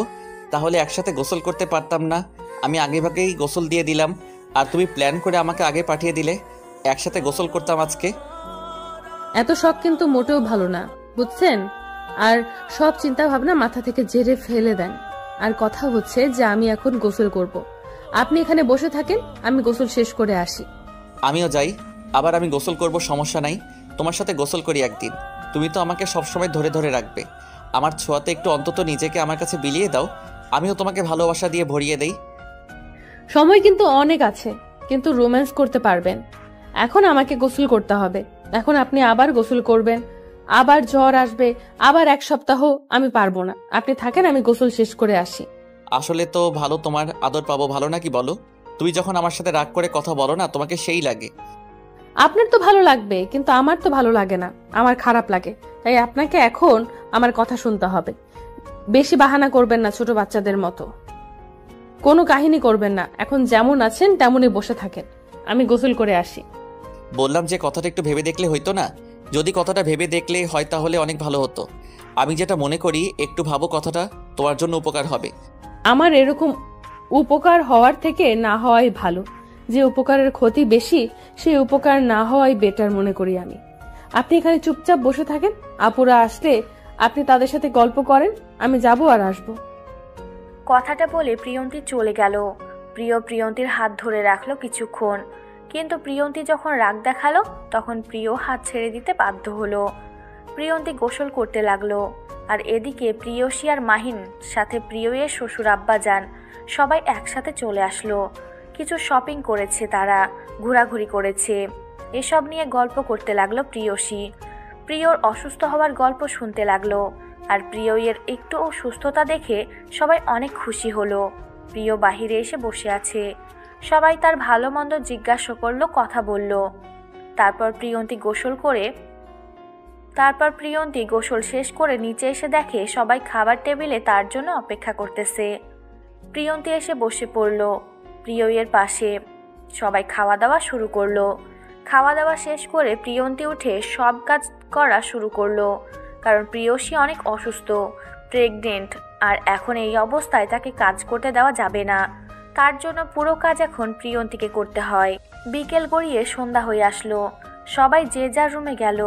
প্রিয় যেহেতু অসুস্থ, তাই তাকে আগেই রুমের ভিতর নিয়ে গিয়েছে প্রিয়ন্তী। বিছানায় শুয়ে পড়ল প্রিয়ন্তী প্রিয়ের গায়ের কাঁথা এলিয়ে দিল। প্রিয়ন্তী রুম থেকে বেরিয়ে তার বাবার সাথে কিছুক্ষণ গল্প করলো। তার বাবার কিছু লাগবে কিনা জিজ্ঞেস করলো। তার বাবার সাথে খুনসুটি কিছুক্ষণ আড্ডা দিল। তারপর যে যার রুমে চলে গেল। রাত্রে কেউ ডিনার করবে না আজকে, কারণ তাদের নাকি কারো ডিনার করার ইচ্ছে করতেছে না। সন্ধ্যার আগে আগে খাওয়া দাওয়া করেছে তার জন্য। প্রিয়ন্তী আর এদিক ওদিক সময় নষ্ট না করে রুমের ভিতর চলে আসলো। তার শরীরটা কেমন যেন করতেছে, অনেক দিন থেকে ঘুমায় না তো, আজকে রাত্রে ঘুমাবে। রুমে এসে শুয়ে পড়ল সোফায়, আর প্রিয় সেটা দেখে অবাক হলো। তার মানে এই কয়েকদিন প্রিয়ন্তী বিছানায় ঘুমায়নি, প্রতি রাত সোফায় ঘুমিয়েছে। কি হলো, তুমি ওইখানে শুয়ে পড়লে যে? বিছানায় শোবে, আজকে থেকে এখানে আসো। আমি এখানে ঠিক আছি, আমার এখানে ঘুম অনেক ভালো হয়। আপনি থাকেন, আপনার সমস্যা হবে না। মেজাজ গরম করাবে না, যেটা বলতেছি সেটা করো। এখানে আসতে বলেছে, এখানে আসো, মাথা গরম হওয়ার আগে। আর বেশি কথা বলো কেন? বলতেছি তো আমি এখানে ঠিক আছি, কোনো কথা না বলে এখন আপনি ঘুমিয়ে পড়েন।